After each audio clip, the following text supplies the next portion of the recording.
Chapter 12:19. In the doomsday plan of the old era, humans didn't kill the demonic insects. They didn't perish together with the demonic insect. Humans were lucky enough to survive. They tried their best to reproduce, but in the end, they became the test subjects of the demonic insects and the origami. If the leaders and scientists who made this plan knew about this result, I wonder what kind of lament they would make. However, the nuclear explosion had caused great damage to the demonic insects and the origami. Although they weren't completely destroyed, they were greatly weakened. The main forces had evacuated from the Earth, and only the base was left to continue the experiment. The world that Dean saw from Lin Chongqing's memory was completely different from the world that he saw in Sylvia. In Sylvia, people believed in the origami. There were countless bards who sang praises for the origami. They sang about its virtues and their own stories and legends. The giant wall was engraved with the statue of the goddess of Sylvia to protect people from the invasion of the demonic insects. All of these made people firmly believe that the origami used to fight against the demonic insects for mankind. They were the protectors of mankind. Even the history of the giant wall was recorded as such. But in fact, the origami did fight against the demonic insect. They fought fiercely, but it wasn't for mankind. It was for the delicious cake that was the earth. At the beginning of the war, the demonic insects invaded from outer space. However, the invasion of the origami was silent. They infiltrated into the human society in the form of parasite. Even the people who participated in the doomsday plan were guided by the origami. In Dean's impression, the origami were gluttonous, ferocious creatures that devoured everything. But in fact, the origami race did have the ability to absorb most of the materials and convert them into their own life functions. But they weren't stupid. On the contrary, they had an extremely high IQ. If the IQ was measured in the human way, then the origami's intelligence was generally higher than that of humans. However, their planet was too barren. They needed too many materials for their own activities. That was why they had to plunder other planets. It was like if one day the population of the Earth expanded and the food produced wasn't enough for humans to eat and drink. There would be famine and a large number of people would starve to death. But before such a situation occurred, countries would develop family planning policies in advance to prevent such a tragic thing. However, the origami were different from the humans. They would suffer from famine as well, but they would not starve to death so easily. Every origami could absorb anything and everything around them. They would eat trees, water, and soil. They would eat everything on the planet, just like a swarm of locusts. Moreover, the lifespan of origami was extremely long. If they did not encounter any natural disasters, they could live for thousands of years, or even tens of thousands of years. That was why the origami had no choice but to kill each other. However, the origami were not fools. Once they had killed each other to a certain number, they would turn their attention to the vast universe. In order to survive, the origami had no choice but to plunder non-stop in order to survive. Meanwhile, the planet where the demonic insects were located was the first planet that the origami had ever explored. However, the demonic bugs were not to be underestimated. The ice demonic bug and the flame demonic bug occupied the two sides of the planet. They had been fighting each other since they were born, and the long struggle had prompted them to continuously evolve, learn, and become stronger and stronger. Therefore, even though the origami were terrifying, they would still be at a great disadvantage if they were to cross planets to fight on the planet of the demonic insect. Furthermore, the demonic insects had a very strong reproductive ability. They were even faster than the rabbits on Earth. However, the difference between the demonic insects and the rabbits was that the reproduction of the demonic insects depended on their own will. When they did not want to reproduce, they would not reproduce at all. Just like that, the war between the origami and the demonic insects lasted for a long time. Until the origami obtained a conjecture from the demonic insects. This conjecture made the origami race completely excited. It was as if a new world had been opened for them, a new path of survival. That conjecture was to become a god. According to the definition of the demonic insects, gods were immortal, and had the ability to absorb all kinds of energy or substances and convert them into their own life force. They could survive in any harsh environment. Theoretically, even a black hole that could devour light could not destroy them. Gods were omnipotent. They did not have the concept of life because they were eternal. This conjecture had inspired the Aragami's hope of survival. They no longer needed to spend a lot of resources to travel back and forth between the demonic insects and their own planet to transport food back and forth. They could evolve themselves. Even if they could not become an unrealistic god, they could evolve themselves to be more adaptable to the environment and the universe. They could even survive in space and on planets without life. So the Aragami race began their journey of evolution. After a long time, they finally evolved to the point where they barely solved the problem of survival. However, at that time, the Aragami began to yearn for the eternity that the demonic insects were pursuing. So they frequently attacked the demonic insects' planet. The demonic insects' planet was already at its limit after years of war.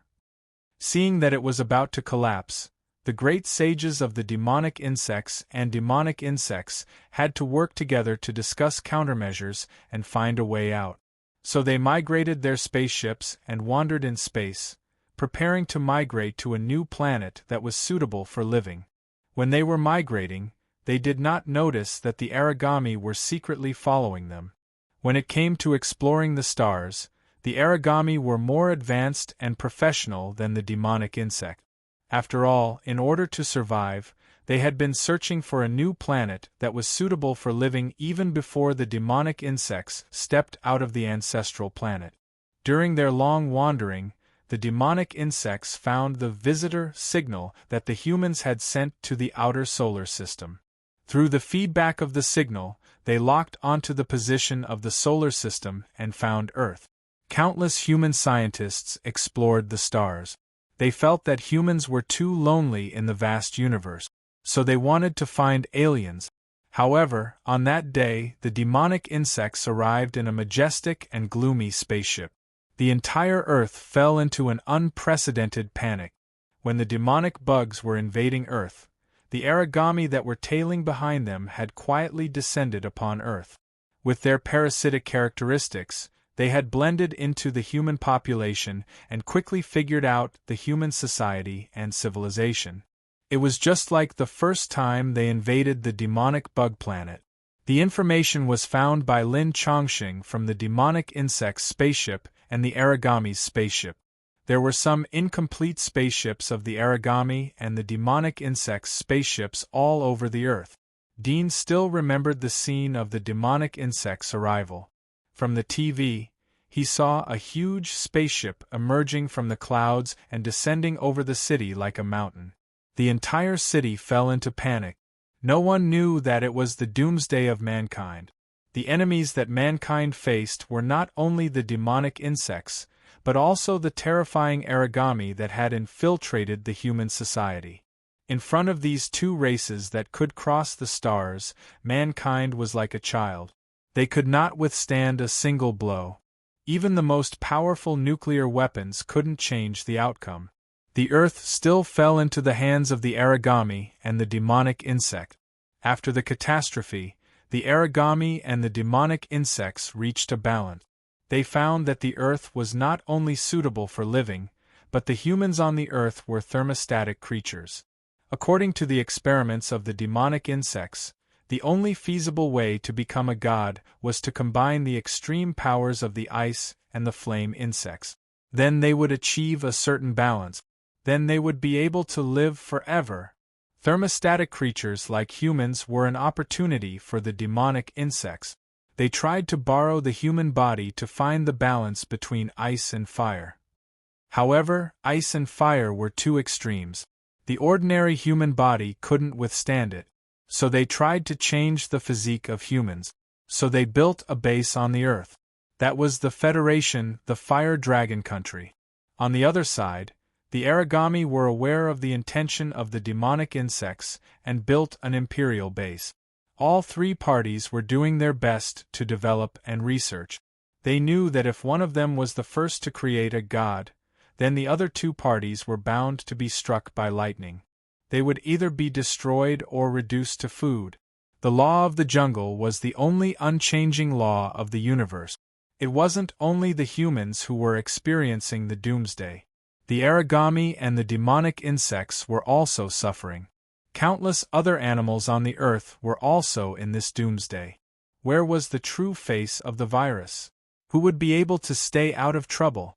It was estimated that the King of Darkness would end at the end of the month. Well, it might end on the 4th or 5th of the next month. It depended on the degree of diligence. Chapter 12:20. The so-called divine fetus is suitable for balancing the body of the ice and fire monster.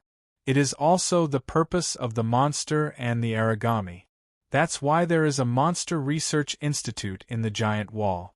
On the surface, it seems that they are studying the effect of the monster and magic marks on the hunters, but in fact they are studying human beings. More than 200 years ago, Lin Chongqing was the only one who succeeded in the sage ice demonic insects experiment. However, he was lucky enough to deceive the sage ice demonic insect and hid his consciousness in the virtual world, while his body was taken away from Earth by the sage ice demonic insect. My body is also a divine fetus, but when I was born, the monster hadn't come to the Earth yet. Dean recalled the memory of his birth. There was some pain in his heart. Although he didn't want to remember and believe it, the scenes told him that he was created and not conceived by the mother. His birth came from the pursuit of longevity of life. He was a human's experiment, but he met the needs of the ice and fire monster and became a divine fetus. His creator, his father, froze him for personal reasons when the human race was about to be destroyed. He hoped that he could be the last spark of the human race and pass on the civilization. But in the world 300 years after his awakening, human beings still existed. They were spread all over the earth. It was not like what his father had imagined. Even without him, the inheritor, they were still living a good life. They were singing and dancing in the giant wall. On the contrary, he was struggling to survive in the human world after the catastrophe. So he woke up. The world didn't need him, it could still run. He wasn't the savior of the world. No one would care about such an inconspicuous person like him becoming the savior of the world. And he himself had long extinguished the idea of being a hero to save the world. The many experiences brought by the trajectory of life promoted the growth of people. From a naive and rebellious teenager to a sophisticated and docile middle-aged man. It was a kind of sadness, but no one could change it.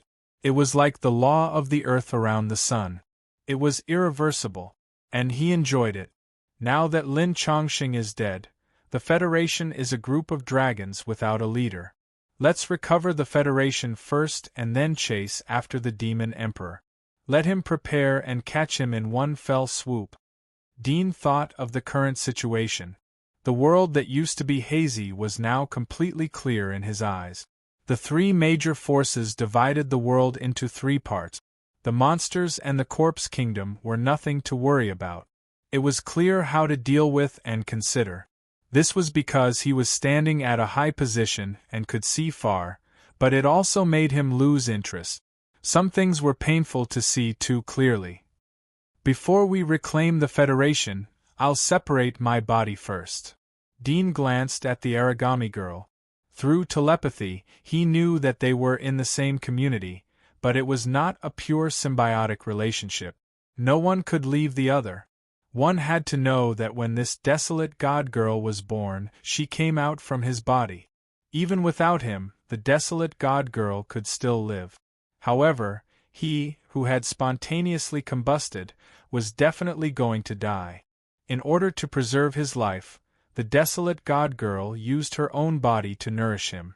Because he did not have a heart, once he left the desolate god girl, he would quickly die. There were only two ways to break away from such a community relationship. The first way was to become a god. In this way, all the problems would be easily solved. But after reading Lin Chongqing's memory, Dean found that it was almost impossible for him to become a god. It was even more difficult than solving the problem of the walking corpse virus, because he did not have a heart. His body was incomplete and not qualified as a god's fetus. So the power of the ice-fire bug and the power of the desolate god could never reach a balance in his body. Even if he used the demonized organization to construct a heart, it would be meaningless. And his original heart had long been cut into pieces by Crimson Moon and thrown into experiments. Those experiments were abandoned in the giant wall of Sylvia, and some were in other giant walls.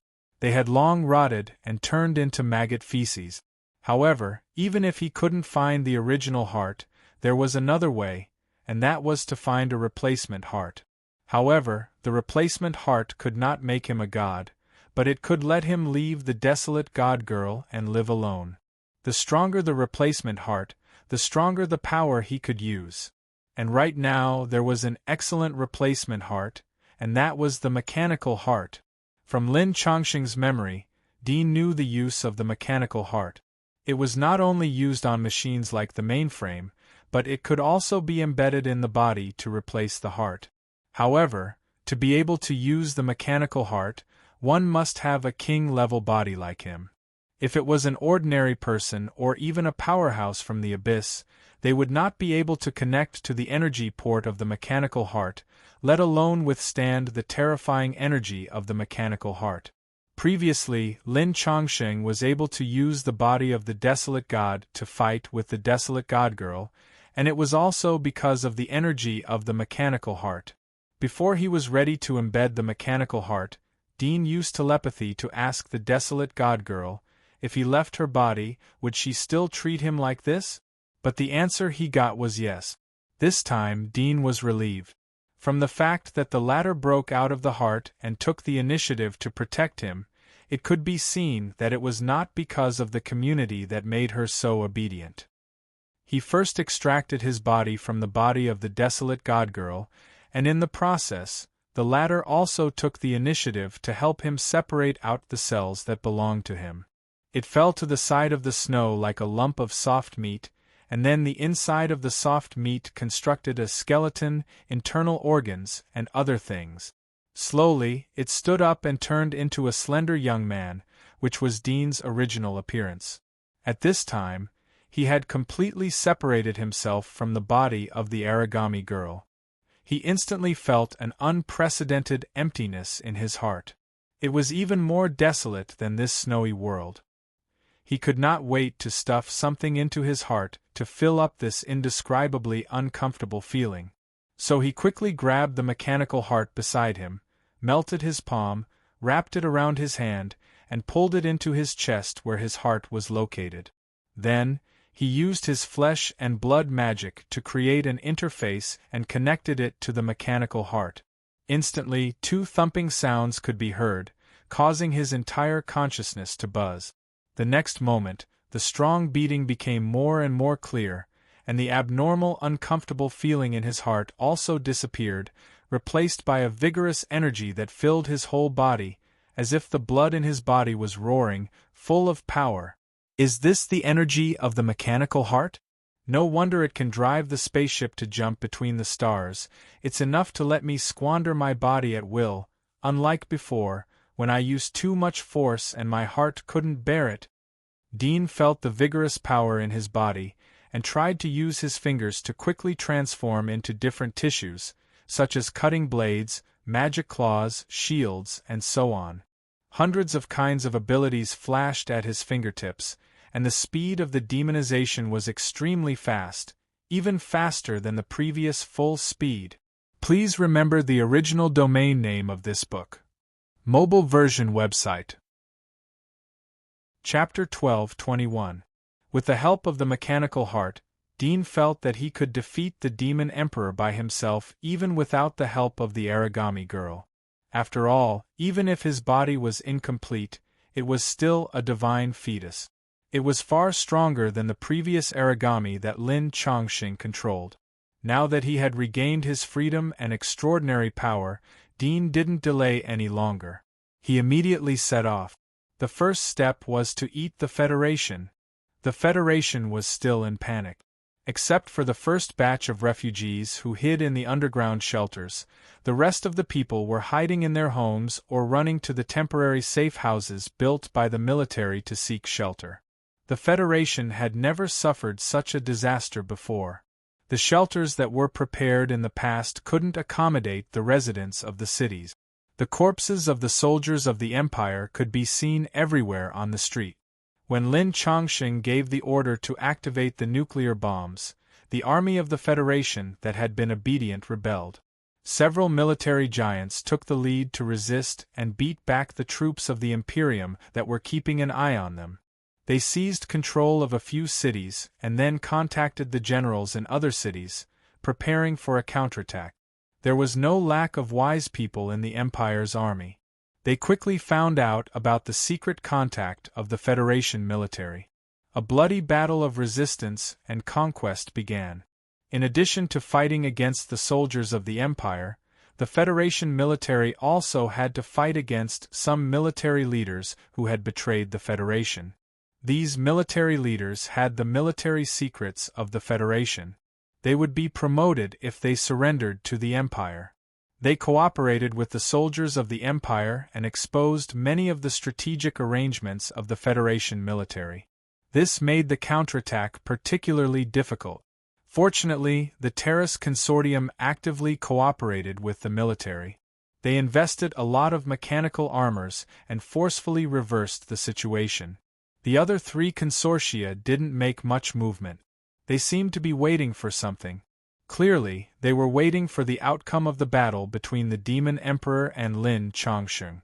This would affect their choices. After all, they weren't like Jasaloti, who was a loyal dog raised by Lin Chongqing. They didn't have a deep understanding of Lin Chongqing, so they couldn't place their entire financial group's fate on his trust. Killing, chaos, blood, and wailing. The entire Federation was in deep water. The destruction brought by the war was devastating. All the beautiful things were torn apart. Only the bloody fruits were left in the hands of the victors. Don't cry. Mom is here. Hi Yang, I'll be waiting for you at home. Be careful on your way here. The streets outside are full of demons. Don't let them see you. You bunch of beasts. You even dare to kill the elderly. Amen, amen, Almighty God, please protect us. In every corner of the Federation, the sounds of gunshots covered up the cries of children in the ruins. The rain of bullets pierced through the blue sky. Fighter jets roared and circled above the city. Smoke filled the air. Buildings were bombed, collapsed, or burned. Demons and troops could be seen everywhere on the streets, and there were even old scavengers curled up and shivering beside them. Dean flew out of Snow Mountain City. The railway connecting the cities had long been closed. Some of the air tracks were destroyed by bombs. He could only rely on himself to fly to the Federation capital. He wanted to use the equipment there to put an end to the war. Along the way, the scenes of disaster fell into his eyes. Even though he had experienced Sylvia's coup d'état and the subsequent series of vicious actions, he still felt a little sad when he saw this miserable world that was like purgatory on earth. Man fears suffering, but man often creates suffering for each other.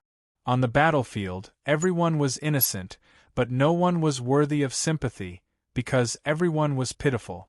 Only the mastermind behind the scenes of the war, watching coldly from the sidelines, was the most cruel.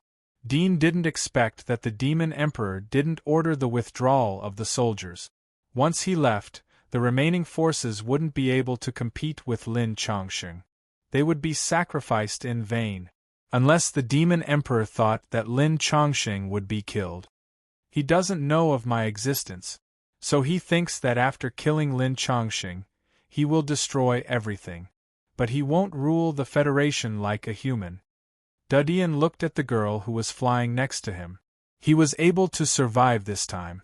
Moreover, He had extraordinary strength because of her help. He was inferior to Lin Chongqing in terms of strategy and strategy.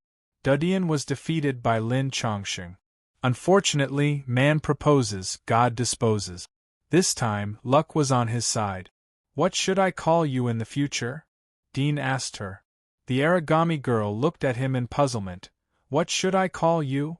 Dean suddenly understood that although she had learned the human language, she still didn't understand the rules of the human world.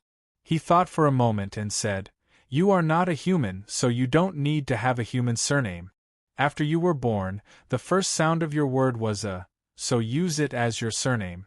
You don't have a gender, but since you have become a female, then use the wa next to the female character. You are the first god in the world and maybe the only one. God is your name. I will call you Wa from now on. How about it? The origami girl didn't understand Dean's question. She clapped her hands. Okay. Dean was relieved to see that she did not reject the name. In fact, he named her with a purpose of testing her. Now it seemed that she really regarded him as a mother. Even if he told her that she was the first god in the world, she still did not change this idea. If it was a human, they might be proud or even have ambitions, but from her expression it seemed that she didn't know what ambition was. After a while, Dean and Goddess of Wa arrived at the capital of the Federation.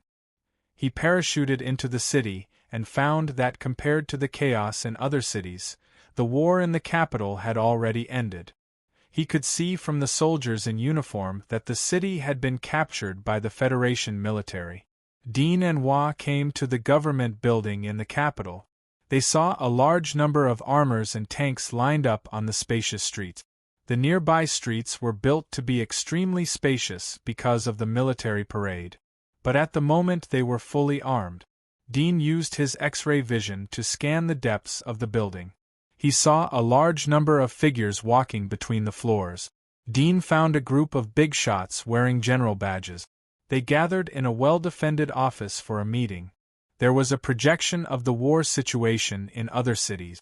Dean also saw a familiar face among these big shot. It was the chairman of the Terrace Consortium, Jacelity. Chapter 12:22. The demons have been accumulating troops in the Middle East region. Are they planning to retreat? Now that the capital has been seized by us, I heard that the demon lord has been defeated. Without a leader, they should naturally retreat. Even if they don't retreat, gathering in that barren land in the Middle East region is just digging their own grave. I don't think so.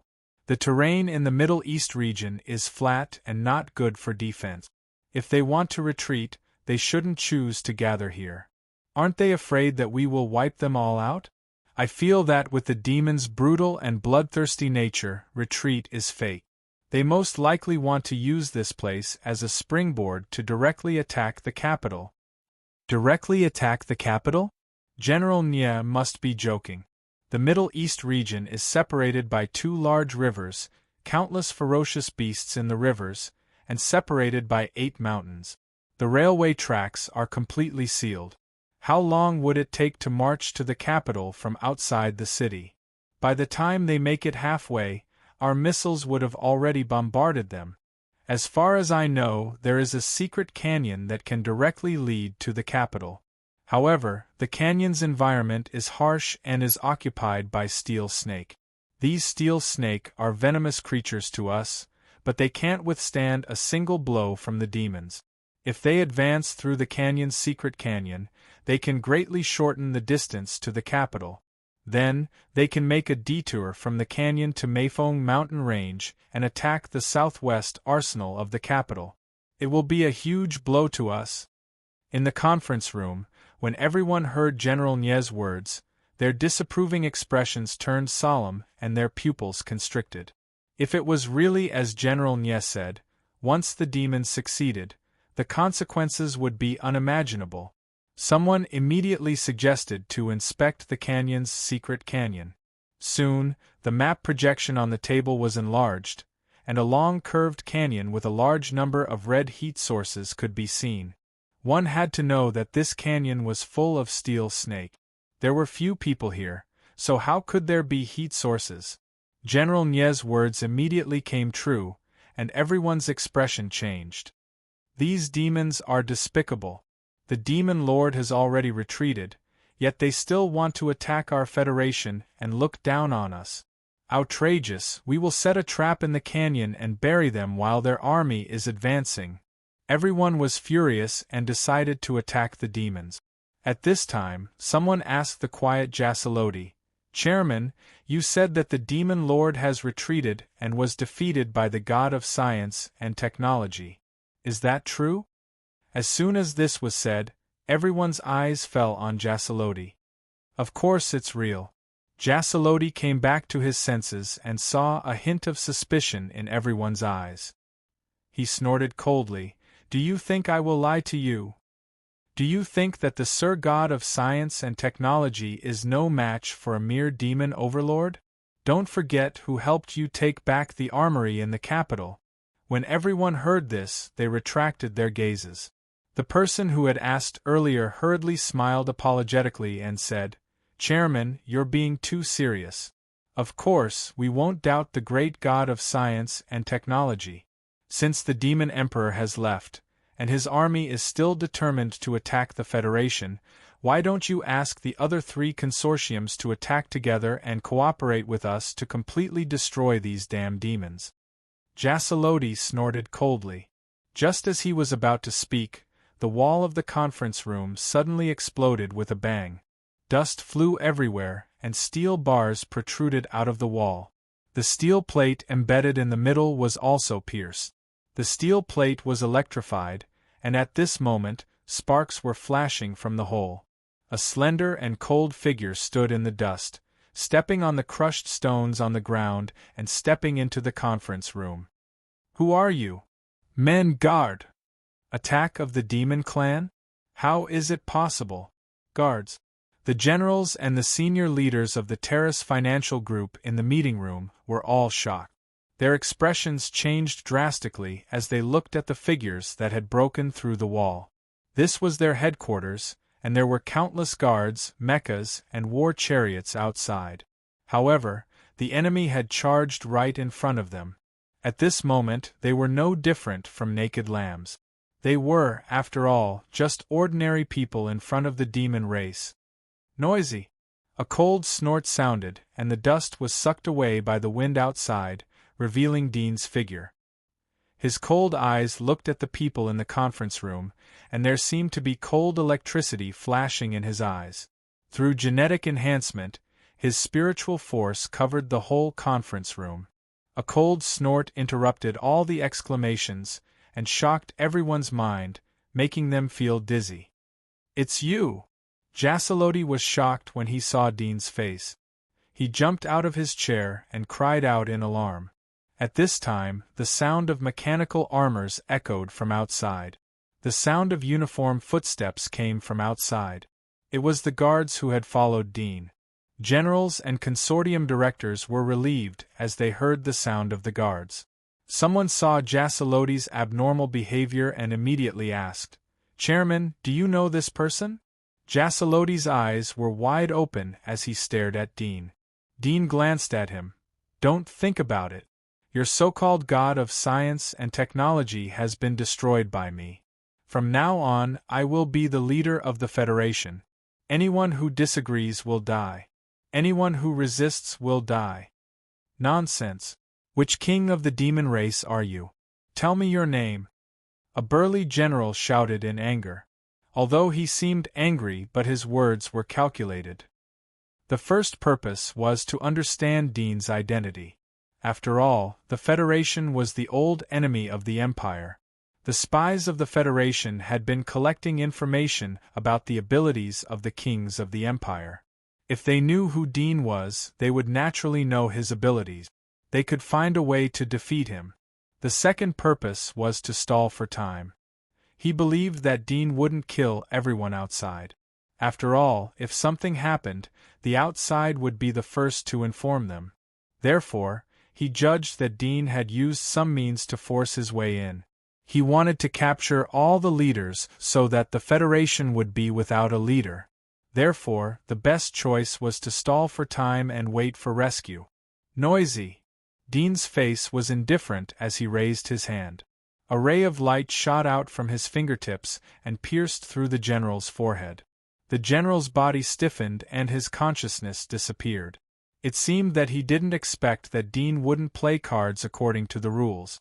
The other generals were shocked and angry as they saw Dudian raise his hand to kill. They clenched their fists, but they didn't dare to provoke Dudian again. Who else has any questions? Dean looked at the crowd. Everyone's face turned ugly. No one made a sound as they waited for their subordinates to come to rescue them. Not long after, a calm and magnetic voice sounded out, "Demon Clan inside, listen up, please leave quickly, our missiles have already locked onto this place, there are 10 Chuangshi God mecha armor outside, on standby at any time, if you leave now, we will let you go, if you dare to hurt anyone, we will tear your corpse into 10,000 pieces." Chapter 12:23. Everyone was relieved when they heard this. The army outside was safe and sound. Demon Clan, did you hear that? We have 10 creation god mecha guarding us, and every single creation god mecha can contend against your Demon Clan king. Although I don't know what method you used to sneak in, now that you've been exposed to our satellite surveillance, you won't be able to escape even if you have wings. I advise you to leave quickly. Even if you kidnap us or even kill us, there will still be a new general to preside over the overall situation and annihilate your demon race. A middle-aged man with a square face full of righteousness shouted. Yes, if you kill one of us, there will be thousands of us. The Federation will never surrender. The others saw that Dean didn't respond, so they responded loudly. Some of them were hot-blooded while others were trying to save themselves. At the same time, Jasaloti, who was in the crowd, quickly took out his personal communicator. It was a star-shaped accessory that looked like a wheel handle. It was the communicator he used to contact Lin Chongsheng. He activated the communicator and it flashed red. Can't connect?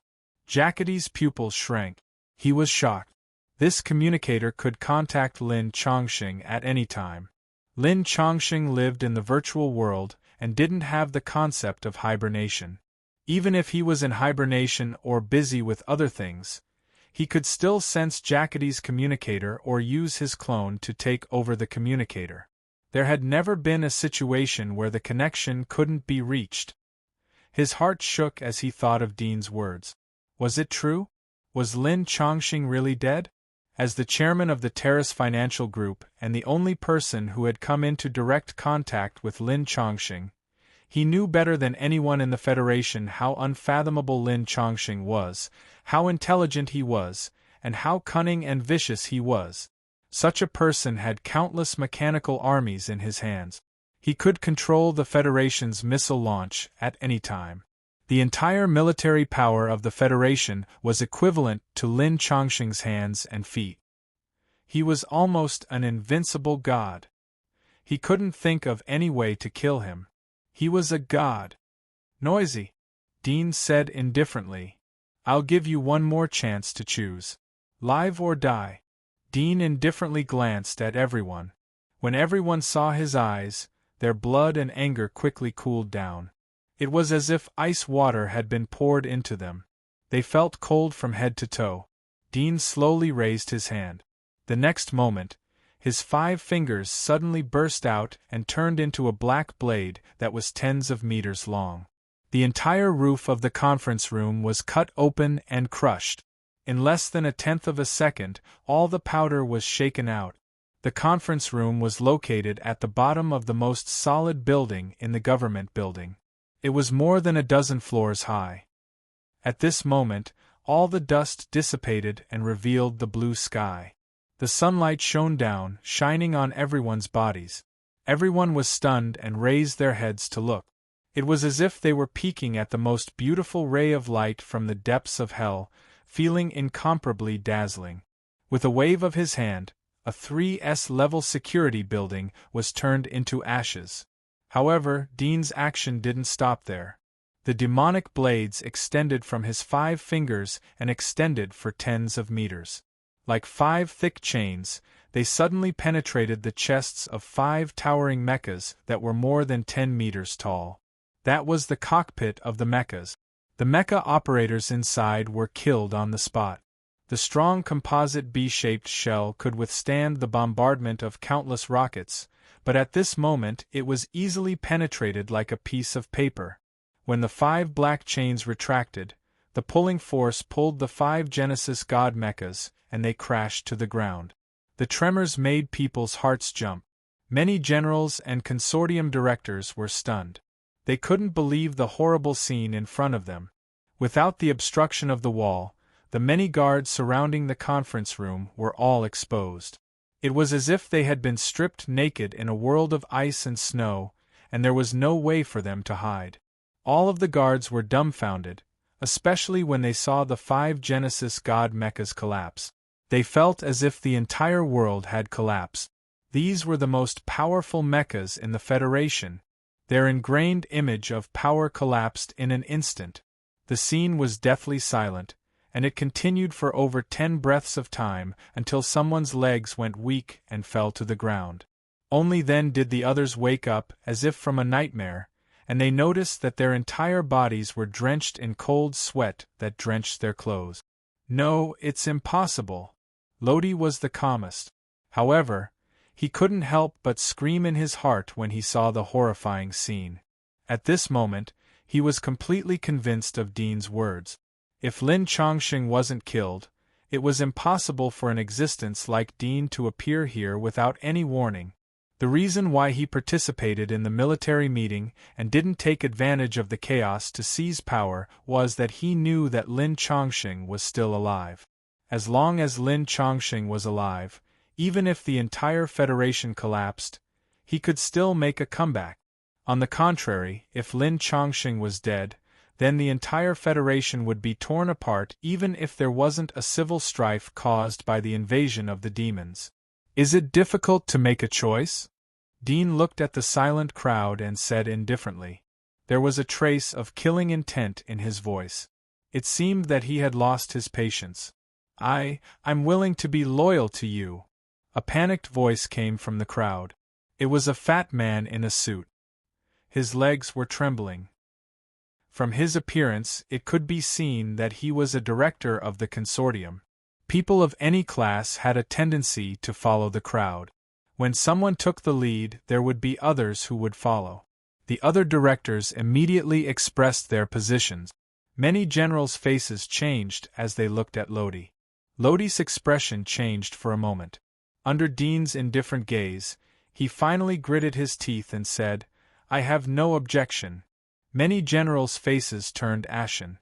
After losing the support of the Terrace Consortium, their military strength would be reduced by nearly half. After all, only 2 of the 10 creators' mecha were in service. One of them had been destroyed by Dean. Dean's expression was emotionless. He didn't feel happy because of the surrender of the Terrace Consortium. It seemed that he didn't feel anything. After waiting for no one to speak, he slowly said, "It seems that the rest of you are unwilling to surrender. In that case, you can all go to hell." As he spoke, a sharp blade protruded from the back of his hand and shot out like a chain. It pierced through the head of the nearest general. Brain juice burst out and he died on the spot. "General Yu!" someone exclaimed. Don't kill me. I'll surrender. Don't kill me. I'll surrender." The rest of the generals who reacted quickly raised their hands to surrender. Some of them held their heads and squatted down. They were afraid of being hit by the terrifying blade chain. This scene was more embarrassing than the previous time when the consortium directors had surrendered. The guards who surrounded the area looked at each other. They knew that the matter was doomed and couldn't be changed. The sharp blade chain protruded from the back of Dean's hand, swam through the crowd like a viper. It swept past the heads of the generals who had stubborn faces. Their heads fell to the ground one by one. Those who insisted on justice would die. Those who were timid and greedy for life would live. Chapter 12:24. Under Dudien's violent suppression, many senior military officials had to surrender. As for how many of them were sincere and how many of them were hypocritical, there was no need to explore. Tell me about the current situation of the Federation. Has the war with the demons subsided? Dean sat on the chief chair above the conference room. His fingers gently tapped on the table. The previously closed conference room had completely turned into an open-air camp. Outside the conference room, there were 3 layers of guards, mechas, mechanical guards and so on. They surrounded the conference room and saluted. The generals looked at each other in dismay. Under the watchful eyes of their subordinates, they felt uncomfortable all over and didn't know whether to stand or sit. Mr. Dean, should we change the place to discuss about the demon race?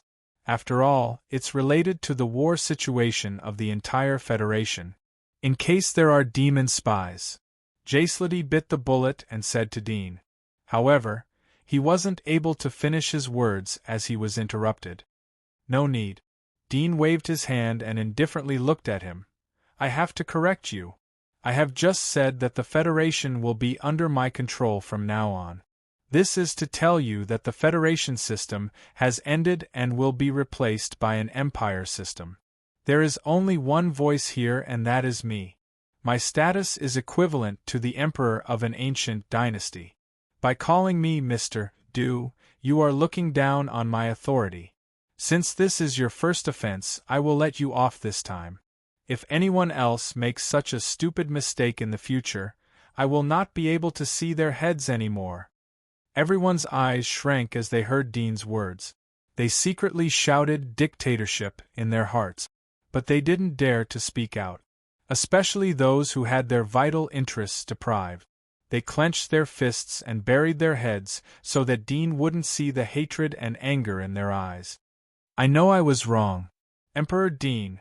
Jaislady looked at Dean's emotionless eyes. He quickly bowed his head and admitted his mistake. He sighed in his heart. Wasn't the Federation a dictatorship in the past? But the dictator was Lin Chongqing, who was hiding in the dark. But now it was Dean. It was a naked and undisguised dictatorship. His situation didn't change much for Jaislady. But for the other generals who occupied a big city like the ancient princes, it was a huge loss. Continue to talk about the situation of the demons. Dean snorted and leaned on the back of the chair. He glanced at the people standing on both sides of the conference table. Many generals and consortium directors didn't dare to take their seat. They were afraid that their every move would anger Dean. The floor at their feet was still flowing with the blood of other rebels. People could feel the bloody, murderous aura in the air all the time. Yes, Emperor. Jaislady felt bitter in his heart, but he politely nodded and greeted them. Then, he threw this thorny problem to the military beside him and said, Generals, you are the most familiar with this matter. Tell them. The faces of several generals changed. One of them, who had a black wolf tattoo on his arm, braced himself and said, Great Emperor, these demons are resisting stubbornly. They are gathering in the Middle East. We don't know for the time being whether they plan to evacuate or attack our capital. Middle East? Dean's eyes lit up. Do you have a map? Yes, but the equipment here has been. The general wanted to say that the equipment had been destroyed by Dudian, but he thought of the previous killings. He was afraid to anger Dudian, so he changed his words. The equipment here is old. It is better to move to the frontline command. There is the most advanced equipment there. There is a holographic map, and the battlefield information is clear at a glance. Dean didn't answer but asked, Can we send news to the cities? The general was puzzled. Emperor, are you going to release the news? We have a variety of channels to release news, and every city has established a disaster communication network that can transmit voice messages. If the equipment in some cities is in good condition and the signal towers are not destroyed, they can also watch our live broadcast on television. That's good. Dean nodded. Let's go to the headquarters. Arrange for the news to be broadcast there. I want to announce a few things to the country. I want to quell the demons. Everyone's face changed. They faintly guessed what Dean was going to announce. Once the news was broadcasted, it meant that Dean's identity would be solidified. He would become the #1 person in the Federation. Fine, let's just let it be. If we assassinate him in the future, we can still cripple him. Many generals thought to themselves. Goddess Wa followed Dean like his shadow. Others were amazed by the unparalleled beauty of the girl, but they didn't have much other feelings. They knew that demons could change their bodies, including their appearance, because they had been in contact with the demons for a long time. They knew that the demons could change their bodies, including their appearance, so it wasn't worth being amazed by her beauty. After a moment, Dean led the generals and the directors of the consortium to the headquarters. The place was well equipped. The generals naturally knew about the situation in the conference room of the building next to them. Dean's strength was obvious to all. He had destroyed 5 creators' mecha and defeated their strongest individual combat force. This meant that unless they detonated the nuclear weapons and launched all the nuclear bombs stored in the capital at the same time, they could only obediently listen to Dean's word. There was no room for resistance. The 2 commanders came in and ordered the commanders to salute to Dean. It wasn't to flatter Dean but to protect the commanders. They were worried that they would collide with Dean and be killed by him. The generals in the headquarters could only silently accept the fact in front of the commanders, generals and other outstanding generals. They couldn't change it for the time being. Very soon, the command center brought up a holographic map of the Federation, which appeared above the desk in the center of the command center. There was a miniature of the 100 cities of the Federation on the map, and almost every city had some red dots. These red dots represented the demons, except for the capital. Only the blue city frame was very clean, indicating that the demons here had been completely wiped out. Even if there were any survivors, they might have hidden themselves, not being detected by the detectors and surveillance cameras. At this time, the live broadcast channel was set up in the headquarters. Everyone's eyes were focused on Dean's body. From the commander to the second lieutenant level information technician, and even the invited reporters of the Federal Official News Agency were silently watching the youth. His handsome appearance didn't look like a devil's executioner's hands were stained with blood. Instead, he looked like a brilliant TV star. But the invisible majesty exuded from the young man's body.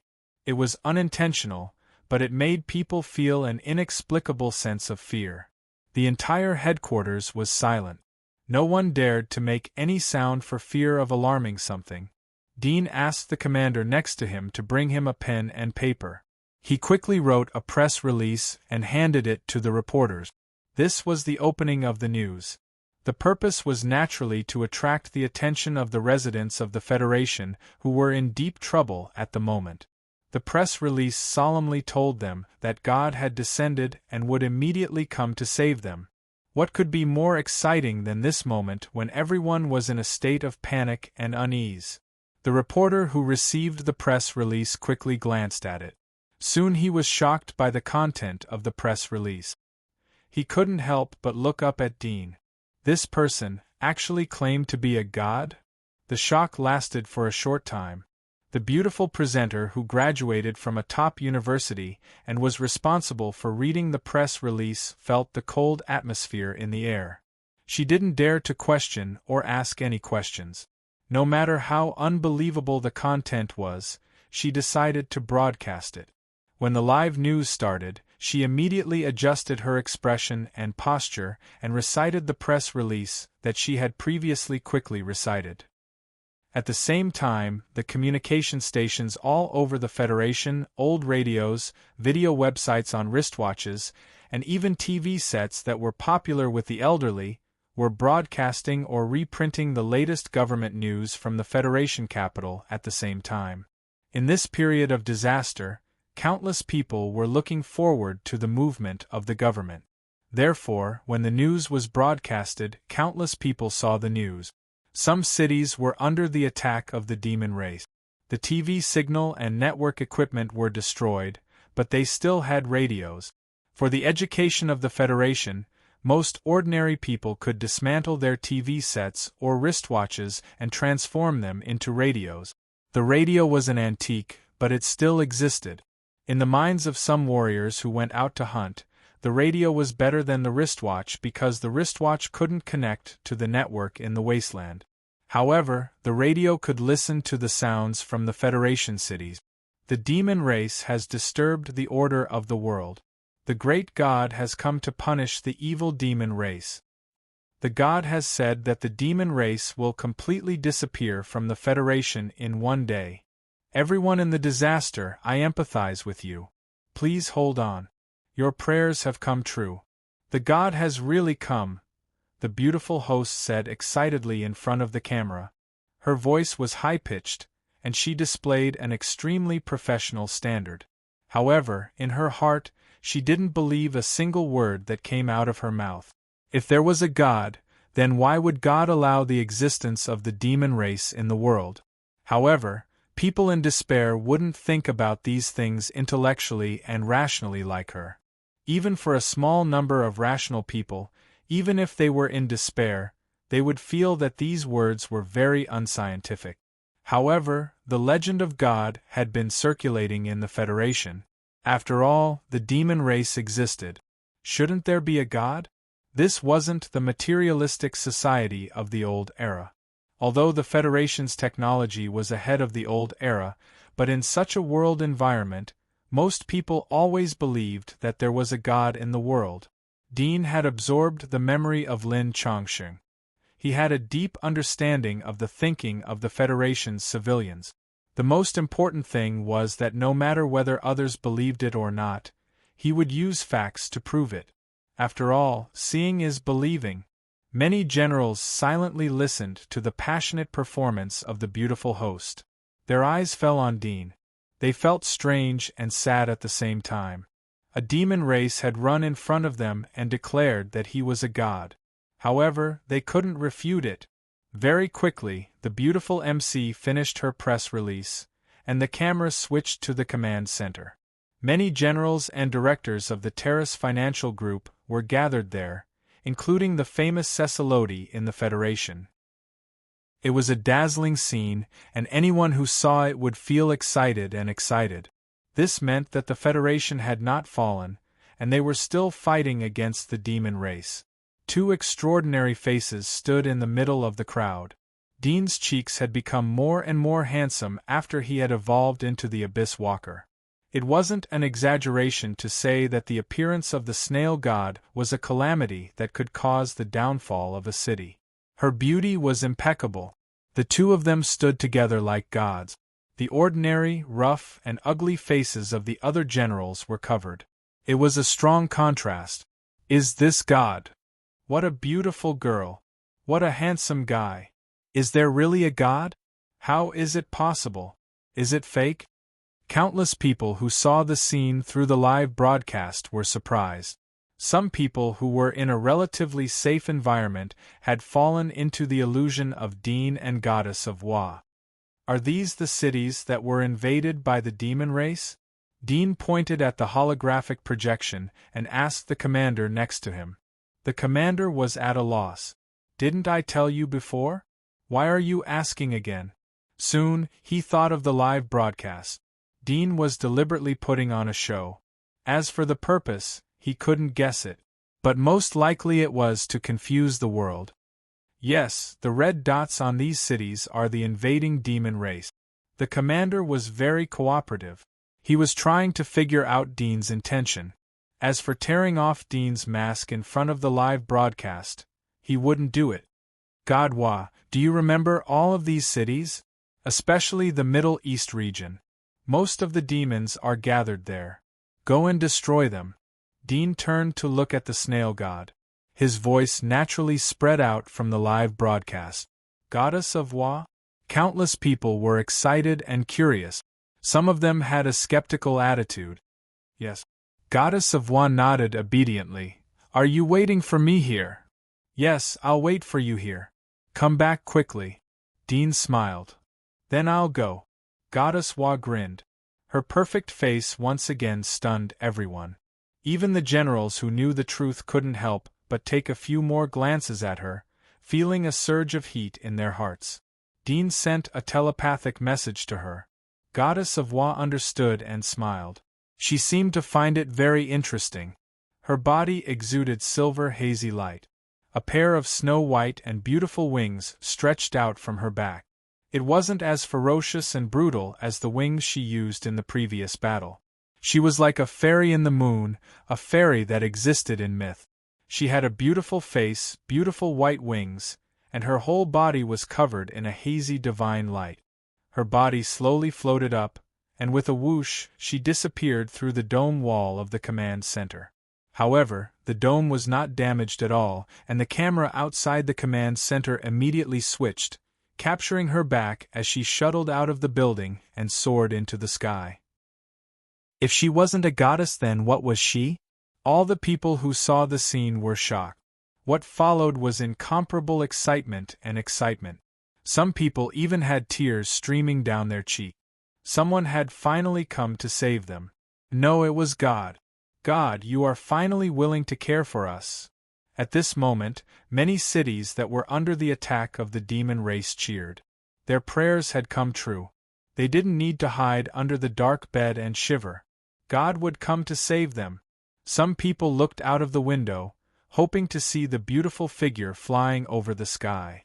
In the cities that had not been invaded by the demon tribe, countless people saw this scene.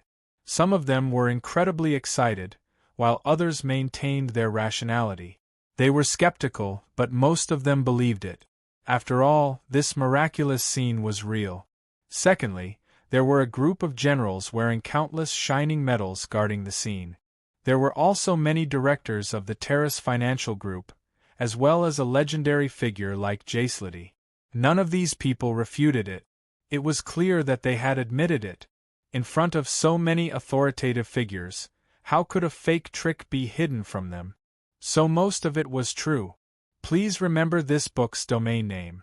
Mobile version. Chapter 12:25.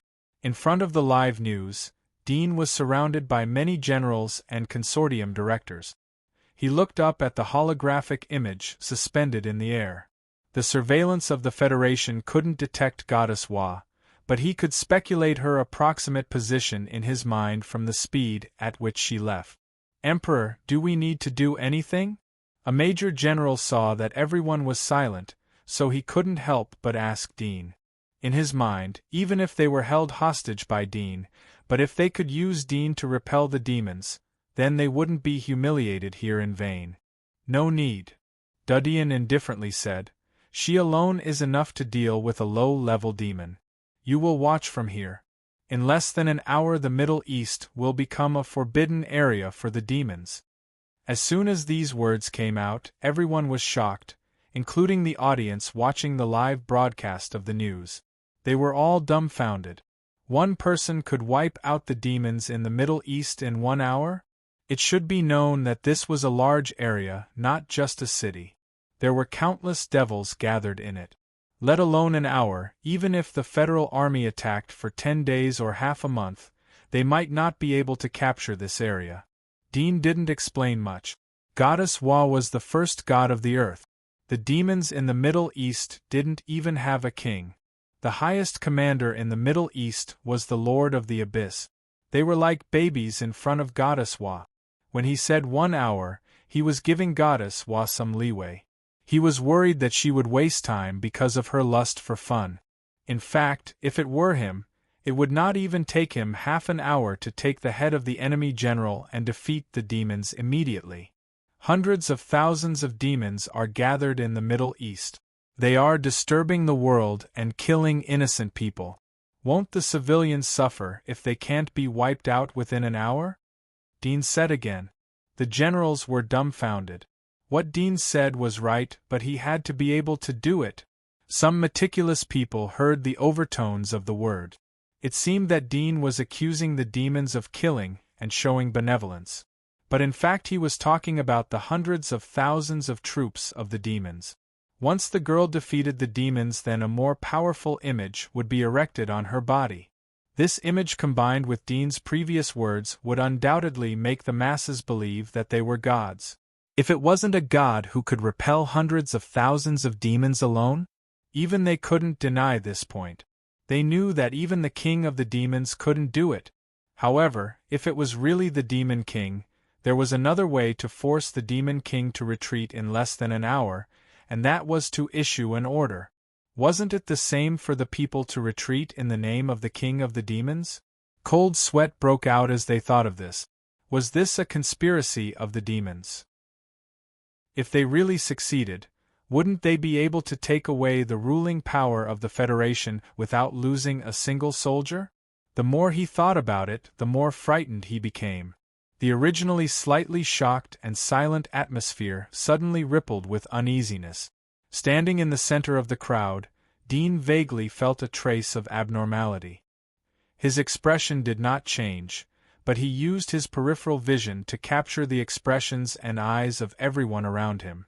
Suddenly he saw a clue. After a little thought, he guessed the problem. Before he could open his mouth to break everyone's conjecture, he suddenly felt the muscles of one of the generals tighten, and his body reacted abnormally, as if he was preparing to do something. The next moment, he saw the general clench his fists and stare at him angrily, shouting, "Evil demon, don't think that your evil plan will succeed. You are a demon, not some bullsh T-god, don't think that you can." Before he could say the word hostage, his voice suddenly stopped. Dean reacted and took action as soon as the general said the first word. Although the speed of the general wasn't slow, but in his eyes the actions of the ordinary people were like the speed of a turtle. Courting death. Dean raised his hand, and the light refracted from the crystal particles in his palm turned golden, like a divine light, which enveloped the man and forced the words out of his mouth into his throat. He felt a gust of wind from his mouth, unable to breathe, and his tongue was oppressed to the point that he couldn't move. The other generals couldn't help but change their expressions. They were ready to take action, but at this moment the general, who was shrouded in golden light, suddenly roared like a beast. The sound didn't sound like a human but like the roar of a monster. The generals who were ready to defend were shocked. They looked back in horror. Puff! A bloody tentacle broke through the golden light and slapped towards Dean. Dean picked up the notebook on the table, tore a page from it and threw it. The paper was covered with a layer of golden light. Puff! The blood tentacles were cut off. The next moment everyone saw the true face of the general. He was covered with strange tentacles and a ferocious mouth. He was like a monster mixed with countless visceral tissues. No one knew where his body came from as he rushed towards Dean. "Purification!" Dean shouted and raised his hand. His palm was shrouded in golden light as he slapped towards the general's head. His palm instantly became bigger and turned into a giant palm. Bang! The general was smashed into the ground of the headquarters. The ground shook and a huge pit was formed. The general's body had turned into blood and exuded a fishy smell. Fortunately, the building was earthquake-proof. Although the walls were shaking, but there were no signs of cracks. Everyone in the headquarters was completely sluggish when Dean retracted his palm. They couldn't believe what they saw. Demon? The demon had sneaked into their side and had a meeting with them? This sudden turn of events not only stunned everyone present, but it also stunned the audience watching the live broadcast. But soon everyone's eyes were brimming with tears of excitement. Slapping a demon to death with a raise of his hand, his handsome face, his invincible strength, all of which displayed the demeanor of a god. After a brief silence, Dudian indifferently said, "I didn't notice that a demon had sneaked in here." Fortunately, he was reckless and exposed his identity. Everyone was shocked as they looked at the blood pit on the ground. They couldn't speak for a long time. Jasaloti was as shocked as everyone else, but soon he felt that something was wrong. If the general was a demon, then why would he jump out and accuse Dean? He absolutely didn't believe in God because Dean was captured and imprisoned like a dog by Lin Chongsheng. He didn't have the ability to resist. Is it a double act? No, he can kill Lin Chongsheng. He doesn't need to use such a clumsy method. Jacelote frowned. He felt that this man couldn't be provoked. The other generals woke up from the initial shock. Some of them were aware of the abnormality of this matter. They were more vigilant against Dean and didn't dare to accuse him. After all, although they were suspicious, but they haven't seen how Dean turned an ordinary person into a demon. Acting rashly would only put them in the same dangerous situation. Dean faintly glanced at everyone. There was a hint of warning in his eyes. The method to turn the general into a demon was very simple for him. He only needed to inject part of his tissues into the ground through the soles of his feet. Then he would drill into the body from the soles of other people's feet. Then he would destroy the brain and take over the body. On the surface it seemed as if the demon had exposed his true body. This was the reason why he wasn't afraid of the live broadcast. Even if someone jumped out to accuse him, he could suppress them. Moreover, it would become a stepping stone for his image. Demons are pervasive. After this incident is over, we will give everyone a collective inspection in case there are other demons mixed in. Dean indifferently said. Everyone heard the warning in his words.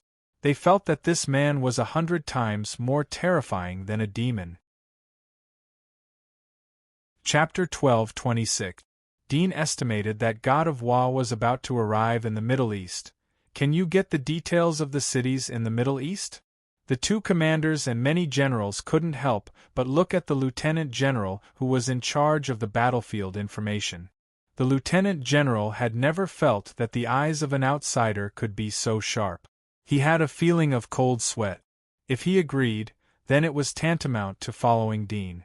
If the federal government regained control in the future, then he would naturally be held responsible for this matter. If he denied, then he would offend Dean. The lieutenant general hesitated between his future and his life. He chose Dean's side. It can be transferred. Emperor, please take a look. He waved his hand to instruct the technicians to transfer the holographic images of the Middle East. The map of the Federation that was suspended on the table was converted into a partial map. Dean glanced at it. Can you pull up the surveillance video of each city? Yes. The lieutenant general replied. Very soon, a few square screens appeared on one side of the table. Sounds of explosions and cries could be heard, but as soon as they started, they stopped abruptly. A technician had muted the screen. Dean said in a calm tone, "Turn on the sound." The technician was afraid to disturb Dudian, but at the moment he heard the displeasure in Dudian's words. Cold sweat dripped down his back. He quickly turned on the sound and made it louder. On the screen, the sky was filled with smoke, and buildings were being bombed and collapsed. Noisy wails and the sound of gunfire mixed together. Every time a building collapsed, people could be seen fleeing from the bottom of the building like rats. Those who escaped slower were crushed by the collapsed rubble and buried alive on the spot. Every screen was a purgatory on earth. A large number of demons were gathered in the cities of the Middle East. They were in the most tragic areas of the war. The residents of the cities were either captured or slaughtered. Even the dignitaries who were hiding in the underground shelters were pulled out and slaughtered like cattle and sheep. There were corpses everywhere on the street. There were old people and children. Gynecological hospitals couldn't escape from the artillery shells. Many generals in the conference room couldn't help but change their expressions when they saw such a tragic scene. As for the people watching the live broadcast of the news, all of them had tears streaming down their cheeks. Some of them felt their blood flow in the opposite direction, and their hearts were filled with hot blood. They wished they could go to the battlefield themselves, but they calmed down under the tugs of their families. Some of the people in the disaster areas saw these scenes and felt the same, crying bitterly. As for the residents in the less affected cities, they saw the scene of their compatriots being slaughtered and died tragically, and they were all shocked and angry. Only some naive boys and girls were immersed in their own games, animations, shopping and entertainment. They didn't care about the disturbances of the outside world unless the internet was disconnected. These demons deserve to die 10,000 times for their sins. Dean looked at the tragic scene on the screen. His body was covered in hazy golden light as if he was really angry. Many generals and consortium directors were still immersed in the front-line battlefield. They were startled as they saw Dean's angry face. They didn't expect him to be angry because of the innocent civilians. However, they immediately sobered up when they saw the hazy golden light around Dean's body. They were ashamed of their naivety.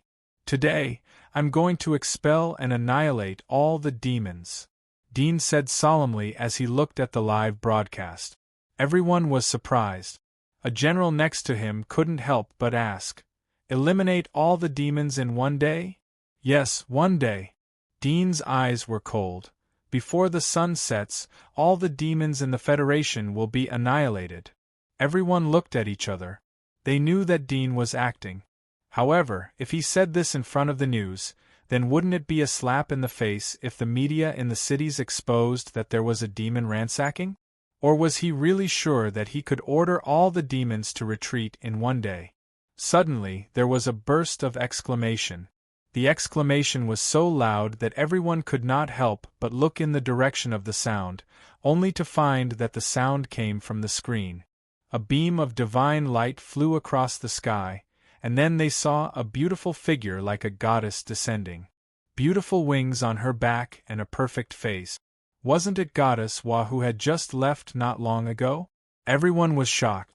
It was a long way from the capital to the Middle East. Even the fastest fighter would take half an hour. But how long did it take? Less than 10 minutes. The next moment, everyone saw Goddess Wa shuttling through the city like a silver light. Countless demons were killed on the street. She raised her hand and shot out countless silver lights. They were like needles that pierced into the ground. Every demon that was pierced by the silver light died.